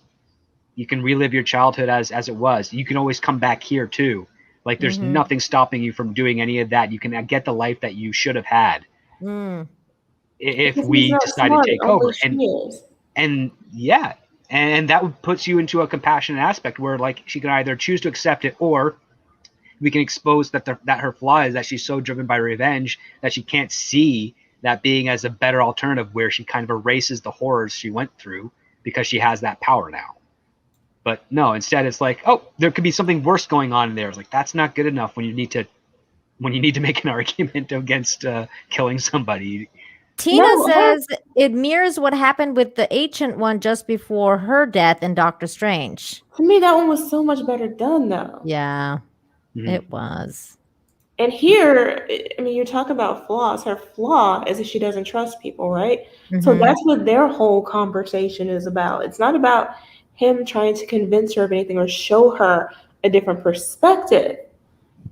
It's just about she doesn't trust people, so she doesn't trust him, so she has to get rid of him. It's the entire. But doesn't he say that to her too? That like, you don't trust anyone except me, so just trust me now, or something like that? And she still doesn't. Well, the other part too is like, how do you, like, if she doesn't trust anyone, what can Loki do to earn her trust? And it's basically saying like, imagine the power that you would have. No, he literally says to her, "You don't trust anyone, and I'm not trustworthy." And I'm not to be trusted. Yeah. Yeah. There you go. There you go. There's your favorite line, Teresa. Sylvie, wait. She couldn't wait 5 seconds to just think about it. No, she sucks. And then he goes on the attack. Like, he should be on the defensive, but he actually like swings at her multiple times. It's like, yeah, but of course he ends up on the ground. She bests him again, and then he's like, okay, I'll use a little bit of magic and I'll push you down.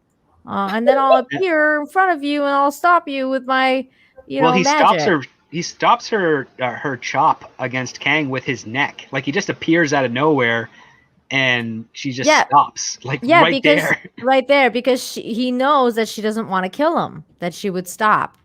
So that's why he did it. And if she doesn't want to kill him, that means that, you know, she has emotion. She even might have the trust. She may actually do have a real trust with him. Like, there's so many things that don't line up with the motivations and Maybe the he's dialogue. lying. Maybe he's She's not. so inconsistent. Who cares if he's lying? If we're in control, we can make things better. You know, Yeah. there's that Kill him. argument. Take your throne. Look Oh, at this. boy. There it is. Yeah. Right at the neck. But He stops it with his neck. Sylvie, stop. God, this show needs to stop. It has to be her choice to stop. That's why. Meanwhile, Kang's just being entertained. Don't ask me how I know. Is this what you? Here it comes. Look, you guys, by got the way, tears. he cried again. Did you see the tears? You got tears. He's And it's crying all about because he's her. like, why am I on the show? He's Why? bowling. He's doing bowling. everything because of her. That's why. Exactly. Everything I do it for you. He's crying because he's like, I was Henry V and I'm doing this shit now. No, I was Loki, the god of fucking mischief, and now I'm a little bitch. Okay, here we go. The most unsexy, Their first kiss. and it's with charismatic themselves. kiss of all It time. almost looks fake. Look at it. I mean, what the hell is this? What's happening on screen right now? It looks like the way they used to make them kiss in like the 1930s movies where they would just kind of press their lips together. This That's is a not real true. I've brother seen sister plenty of kiss right 1930s here. movies, and you can tell there's some tongue in there. One thing I was saying This behind is the like scenes- a 12-year-old like school play where they're told they have to kiss, like in the 80s and Yes! 90s. Before Yeah, they had they're to like- change it to you have to put your lips next to her cheek, and then your hair has to block it so that we don't have a sexual harassment lawsuit. Yeah. Here's the thing, though. I would say this. She said she'd never had a relationship with anyone. So this could be her first kiss, which would explain why it's awkward. Well, it's also Loki's first kiss because, as I said before the show started, I don't think he's ever had a relationship where he wasn't a mayor. Oh my god. Because again, he gives birth to Thor's, eight-legged horse. So why So would she they was push like him a- again flute If she was just a flute? goat, then he would know what to do with her. Oh Yeah. my god. And if he was one as well, like that's how it probably works. Actually, I think they're kissing as if they were goats in human form because they have no other frame of reference. Okay, here's the thing. So last night or the night before, I actually watched this movie called Crimson Peak, and it's with Tom Hiddleston. And there's a very, very sexy kissing / lovemaking scene. This movie was like made in 2015 though, so I don't think they had those weird Me Too crowd like watching them, making sure they're not being sexually harassed or whatever.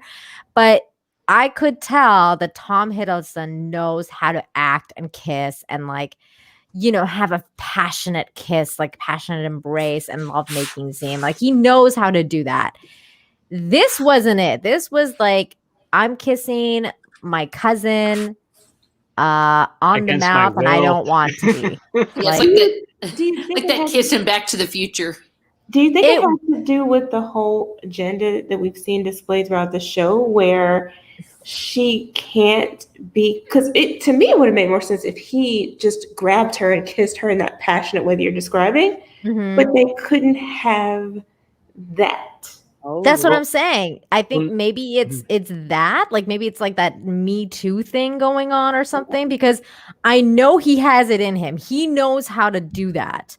I Well, don't know the about actor, her, yeah. but I know he has it. Like he has the acting chops of being like, come here and like Well, just most actors, passion. good and bad, know how to kiss on screen, for crying out loud. Yeah, pretty some. I mean, actually, Robert De Niro. Oh no, sorry, Al Pacino doesn't know how to. He has to put crap in his mouth like sardines and stuff, and force the chick to really work for it to get a reaction out of him. Oh my Uh, god. I yeah, never knew that's- that. That's crazy. But I mean, this scene alone, this shot proves that the whole sex fluid thing that Loki put on his paperwork is a lie. Because if he was fluid in sex, that would not be so rigid and That static. was my point earlier. It just Mhm. it didn't make any sense that he didn't take over. Like her kissing him the way she did it with never having done it before made sense to me. But at some point in the kiss, at least, you would expect him to sort of caress her hair and kind of lean like, into it, open a little bit of the mouth. Yeah. Like, Yeah, I'm a see- terrible kisser. My girlfriend complains about this constantly, but I know I make up for it in other areas TMI. because my neighbors send me notes to keep it down. Oh my. So, but like, even I'm Yeah. like, yeah, this is bad. Okay, so here's the thing. Shane Nolan says intimacy coordinators are a thing. It's crazy. Okay, so here's the thing though. they didn't work Intimacy either. coordinators have always been a thing in Hollywood. From what I understand, they've been around for a really long time. It's just that now after the Me Too thing, they're way more like they're just more hardcore about it. They're not like they're not letting the actors really do their job. And I think that clearly it shows. This is not good. It's either that or these people really suck. Like they just don't have any on-screen chemistry at all. And that's it. Like this There's is also a why. third option. Both of them are afraid of catching a virus. That too. They've been tested before. I mean, Yeah, well, they definitely look like they're kissing someone with cooties. That's exactly what it looks like. it wasn't your Gone with the Wind, Rhett Butler. It wasn't your No. like wedding singer kiss. No, it wasn't anything. Like This they're all was- thinking after we've done this, we're gonna get a swab up our nose. Yeah. I mean, look at her face. This is immediately after the kiss, and she's like, "Fuck I was my holding my life." breath that entire time. Yeah, fuck. This is shit, is what she's thinking. And he's just like, whatever. And then somehow this door opens, and she pushes him through. And he's like, no. And wait, does he cry again? I think he cries again. He pouts. I remember he cried again. I think it was the next scene, like after this. Vertical Horizon says Finn and Rose have better chemistry. Oh, ouch. Good one. Finn and Rose did have better chemistry in like the first movie, where nobody knew if that was meant to be like that or not. But Nikki D for 5, thank you so much, says that kiss is giving me Michael Jackson, Lisa Marie Presley vibes. Oh God. Which is weird since Tom usually has good romantic chemistry with other actors. That's what I'm saying. It's true. I mean, look at this scene, and they're not even kissing here.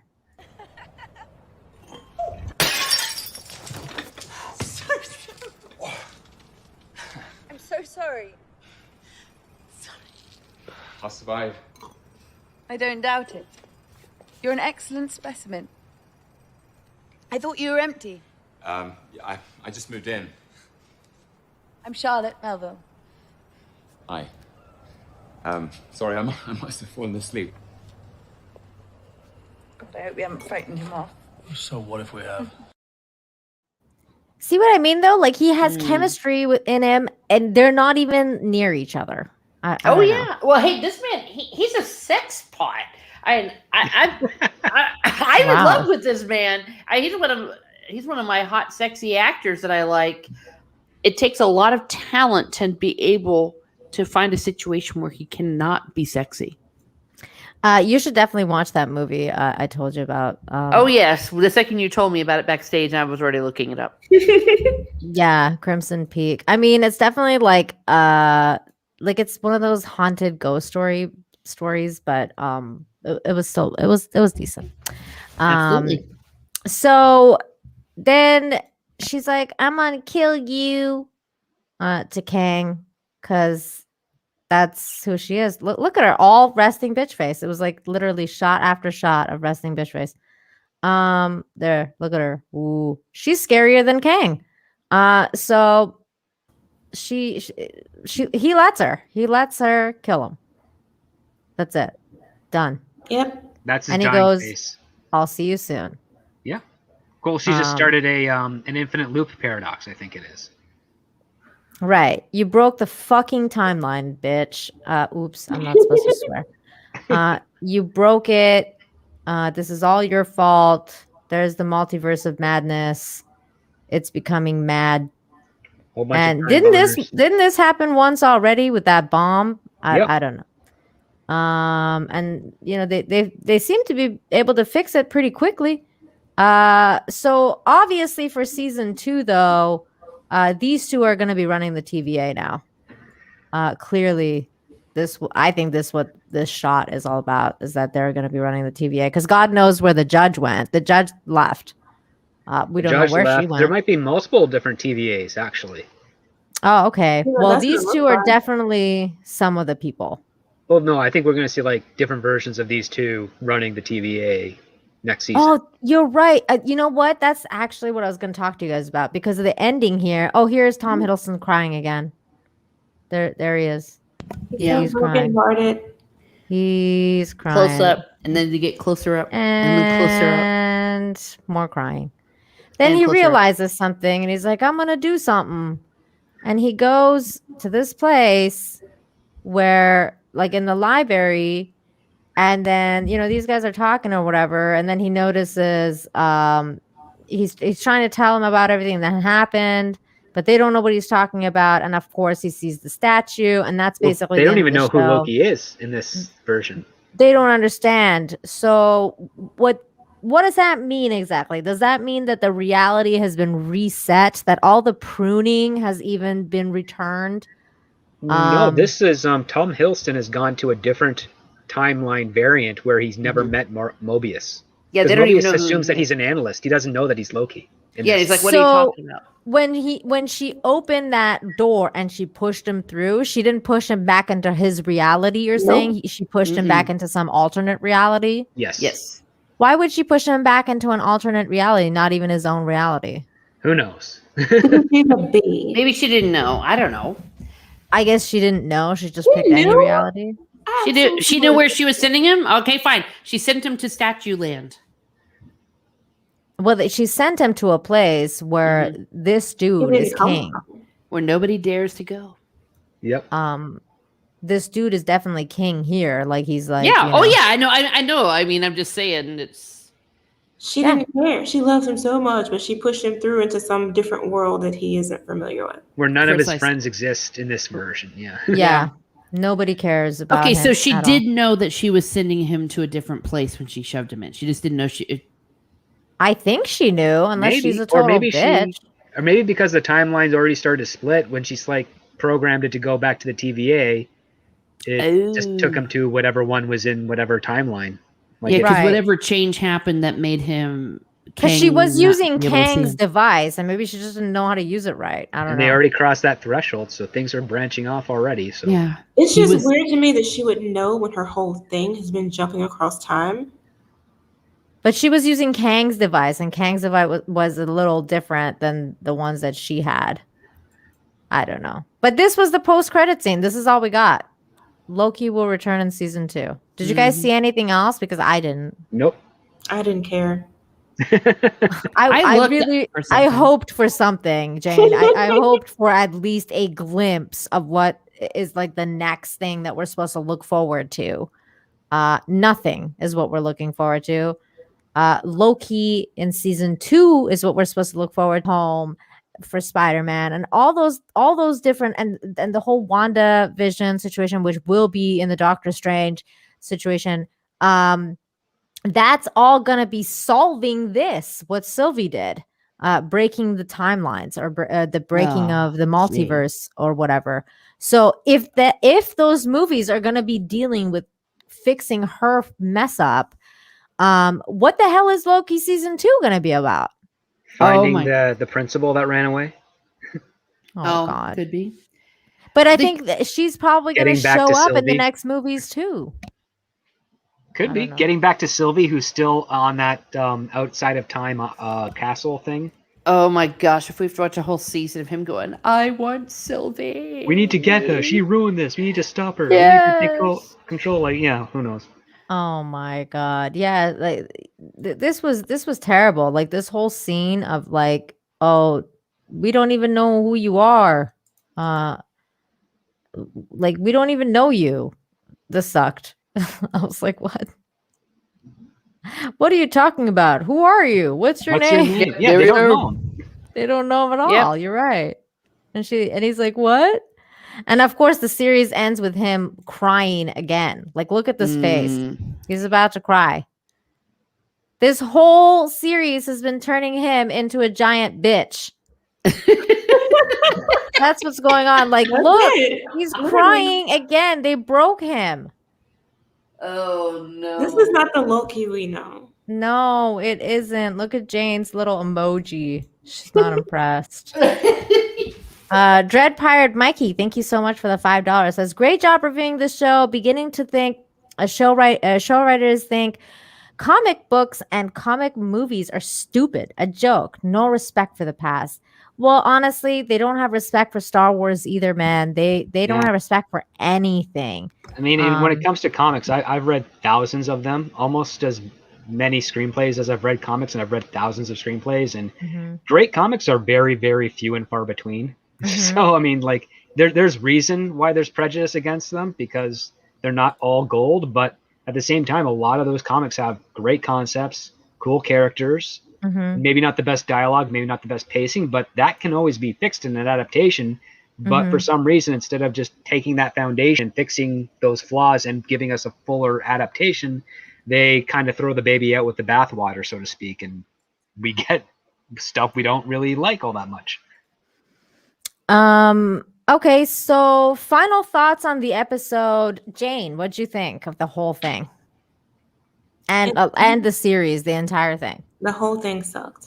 It was a complete waste of time, a complete waste of money, a complete waste of a character.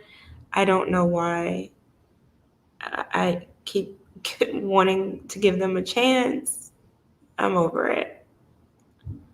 Hey, Rob says there's an open hostility and contempt for the material and the audience. Well, I think it's not just that there's contempt. I think that we all know, especially from what we were told when The Falcon and the Winter Soldier came out by one of the actors, and I think Anthony Mackie said it, that there is a literal plan to change ideas through the shows, that they want to insert their political ideas and all that kind of stuff through the shows. That's first now.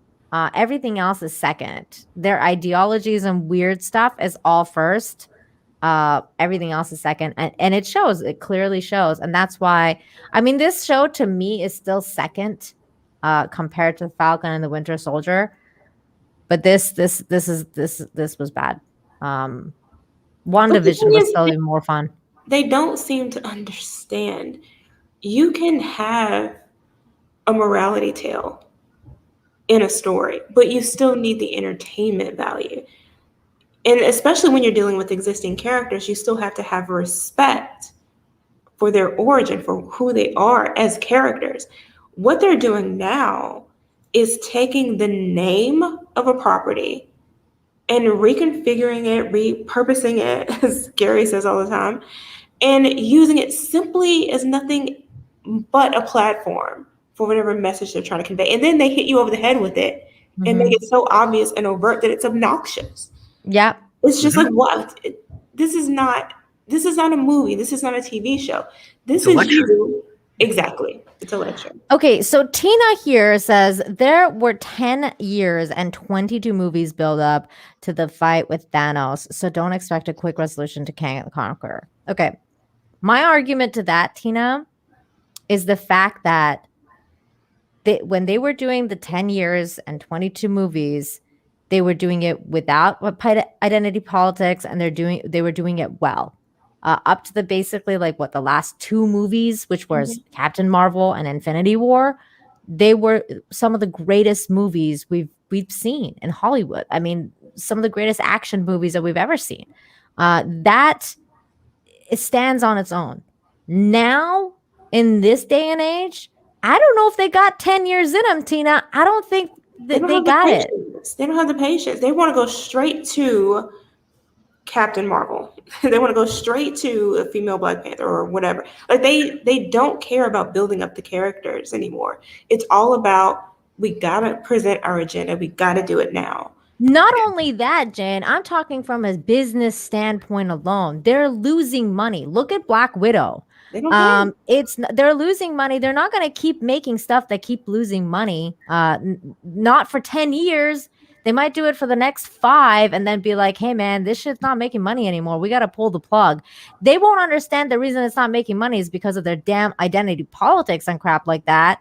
Because people love superhero movies. They'll go see it if it's good. They'll go see it.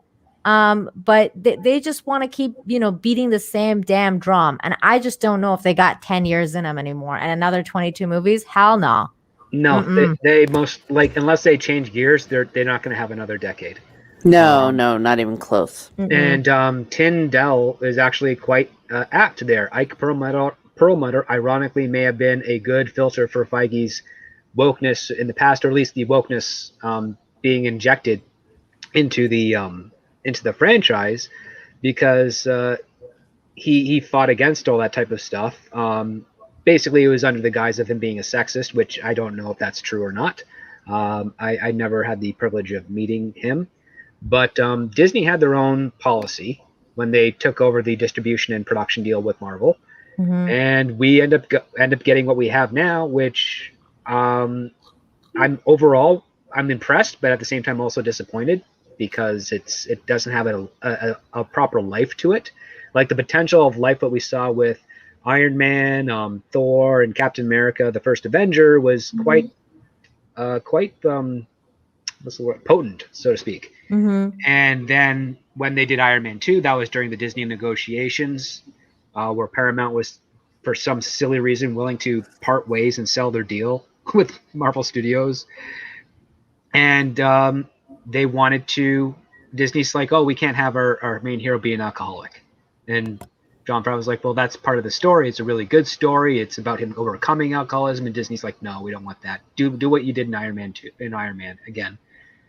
And that caused a rift, and that was the first warning sign that the Marvel Cinematic Universe as it was not going to be as groundbreaking. Like, it's still groundbreaking, it's still amazing. Like, nothing is like that has ever happened before.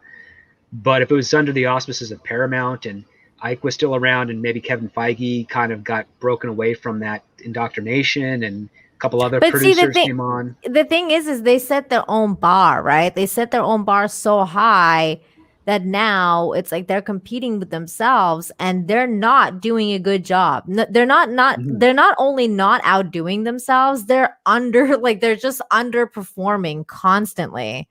And everyone's like, oh, that pattern's starting. Like for example, in the golden era, let's call it like that 10 years, the golden era of Marvel, I think everybody hated Iron Man 3. I think so, right? Iron Man 2 and 3 and Thor 2, The Dark World, were the least enjoyed. They were like the least enjoyed or whatever. Now those projects are like Hail Marys compared to what we're getting now. Like compared to Captain Marvel and what Black Widow and what WandaVision, Falcon and the Woke Soldier. Like, my God, I will rewatch Iron Man 3 on its own, and I'll never watch this shit again. I'm never watching Captain and the Woke Soldier again. I can tell you that much. Well, that's what happens when a studio that's primary market is family friendly takes over an action genre. You can't be family friendly and an action genre at the same time unless you are dealing with something that is a little bit more geared to a broader family. And unfortunately, Marvel, the entire concept is real people with real problems dealing with those during supernatural, super heroic events. And real problems are kind of something that Disney likes to avoid because they don't like to deal with alcoholism. And if they deal with divorce, it's usually a very soft, harmless story of divorce. Or if they deal with, a sick parent or a pet or anything of that nature, it's always the safest choice. And Marvel's built its brand by not being safe at all, at least in the comics and to a lesser extent in animation.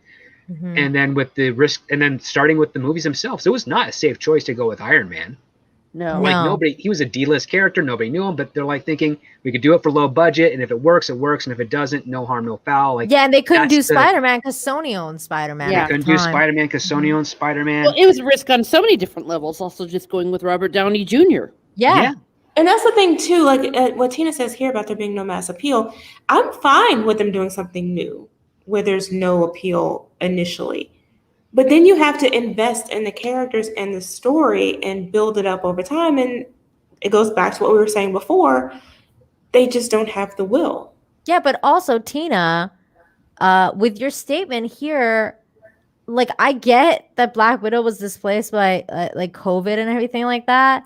But if you're telling me that the MCU's future was set with Spider-Man 3, dude, Spider-Man Far From Home was trash. Like, that movie sucked. Yeah. And I'm a huge Spider-Man fan. So if I'm telling you that Far From Home was freaking trash, you think Spider-Man 3 is gonna have like it's gonna be any better? It's not gonna be better. I don't think it's difficult gonna be it is better. for a school anywhere in the United States to organize a European trip like that for a non-senior class. Like, come on. Come on. Well, I mean, I can you step can outside suspend of your myself disbelief. for that, but come on, Iron Boy. Like, I was like, dude, Spider-Man, this is not Spider-Man. And he was a little bitch the entire movie. Like, it's like, I'm gonna cry about I don't want to Yeah, be that's the biggest Spider-Man. problem I keep And it's having like, with how they're doing Peter Parker, even with the Sam Raimi films, which I did enjoy the first one. I don't like Spider-Man 2 or 3 much. But the first one is like, oh, you got Tobey Maguire, cool. Why does he have no attitude while he's in the Spider-Man costume? Like that's him with his hubris. Like that's what he is as Spider-Man. He's full of himself. He's overconfident. He makes snarky jokes, and he's all doing it under the guise of hopefully he thinks he's doing the right thing. And then he learns within that conflict that, oh, he wasn't kind of doing the right thing, but now he figured it out at the end and then does the right thing. And that's what creates the public contention with him in New York, where he's got tons of fans, but he's also got a lot of haters. And it's like, no, they just kept Tobey Maguire with his kind of wimpy voice all the time through it. He's not snarky. He doesn't have many quips.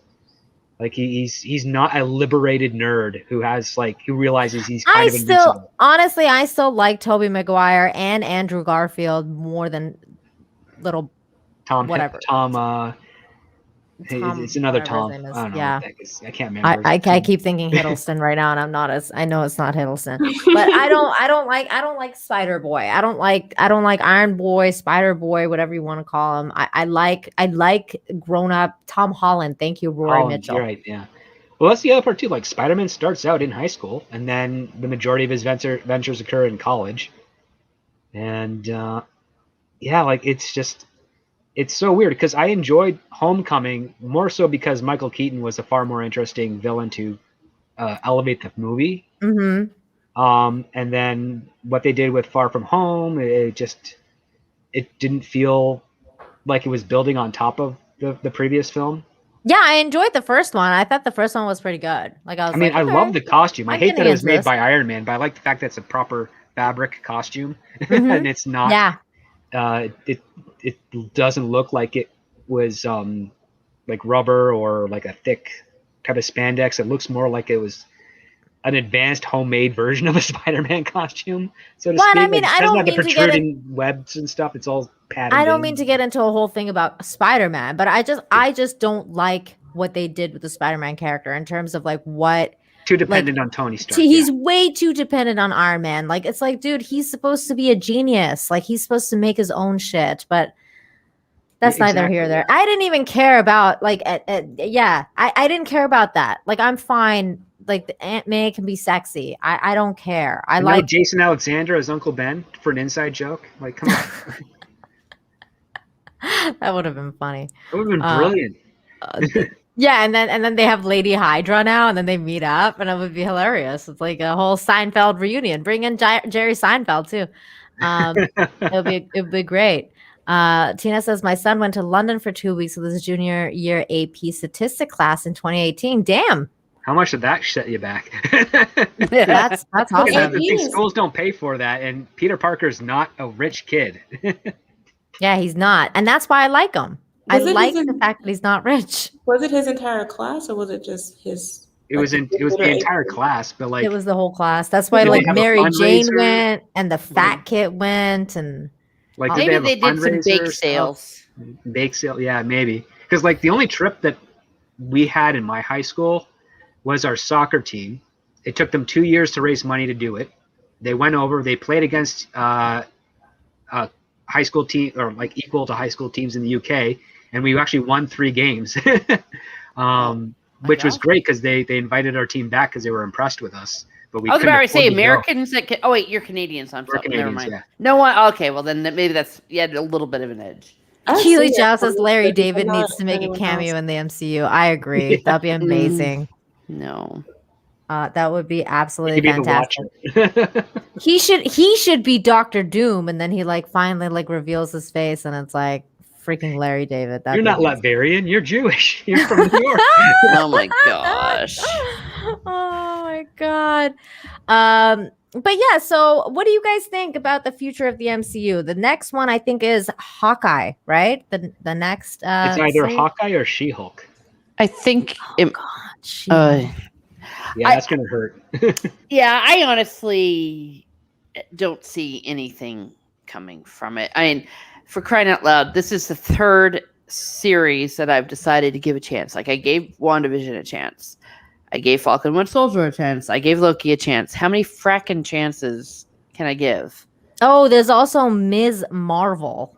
I feel really bad for that actress. She's gonna be completely railroaded by a lot of people. There's also Moon Knight.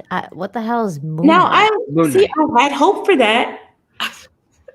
I don't know now. Okay, so this is what's going on. This says that all 13 Marvel TV shows releasing after Loki and when. So we have what if that's supposed to come out. I guess that's an animated show. Interesting. I've never heard of this before. Oh yeah, it's from a miniseries of Marvel. Like imagine if Peggy Carter was Captain America or Iron Man was the Hulk or something of that nature. Okay, so Haley Atwell is now Captain Carter. And Michael B. Jordan is the king of Wakanda, for instance. Because it's an animated series, Marvel Studios is able to revisit key moments in the franchise with new characters. Okay, so this might be interesting because at least it's animated, so they won't be sitting around and talking for 20 minutes. Okay, so there's that. Then there's Hawkeye, which we kind of also know from Black Widow was going to be the next thing because of the end credit scene in Black Widow. I know I wanted to see this too. Yeah, so I do want to check this out. I think that I need to check this out for sure. But so yeah, so the next couple of ones is going to be the animated and then Hawkeye, which I think we probably will review on this channel. I know I'm down with reviewing Hawkeye. I don't know if we're gonna review the other one though. Do you guys want to? The What If series? I don't know. Sure. Maybe we'll talk about it and we'll do that. But okay, so that's it. Loki's done. Never gonna watch that shit again. He's done in more ways than one. I'm gonna try to do it. So let's start with our outros. Teresa, tell us where we can find you. Well, you can find me anywhere except my undisclosed location, and you can also find me at Miss Smart Muses, where I will be making content after this Wednesday. Some more. I also will be appearing on Sporking's channel on Monday nights for A Song of Ice and Fire. There's some streams coming up. I have a Lord of the Rings one next Saturday with Lady Gravemaster and some other guests. So cool. Please stay tuned. Yeah, that sounds like fun. Okay, so Jayne, tell everybody where they can find you. Yeah, you can find me here on YouTube. I post movie and television reviews and occasionally some pop culture commentary. I just dropped a spoiler review of Space Jam. Ooh, you actually watched that? Oof.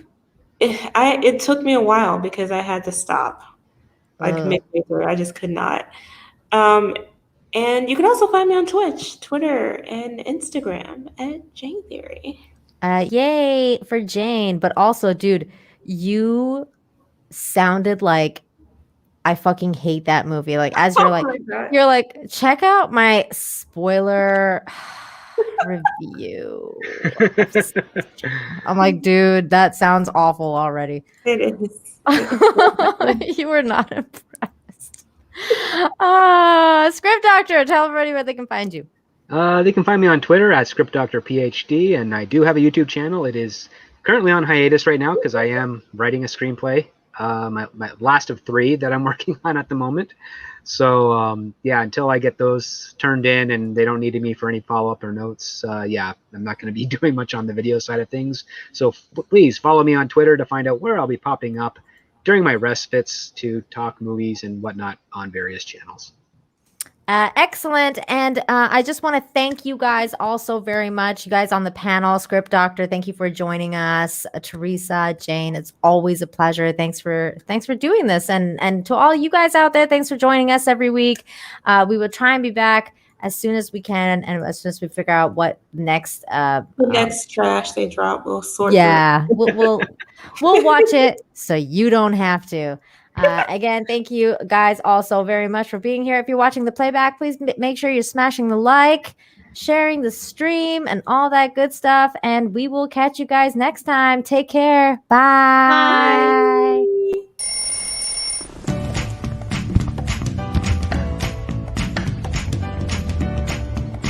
Hey. Morning.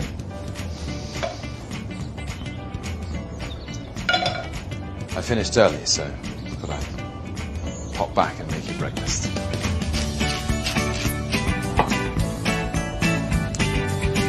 Pepper on top, right? Oh, hi, Onida. Shantran. You look great. Probably be a bit busy for the next few weeks.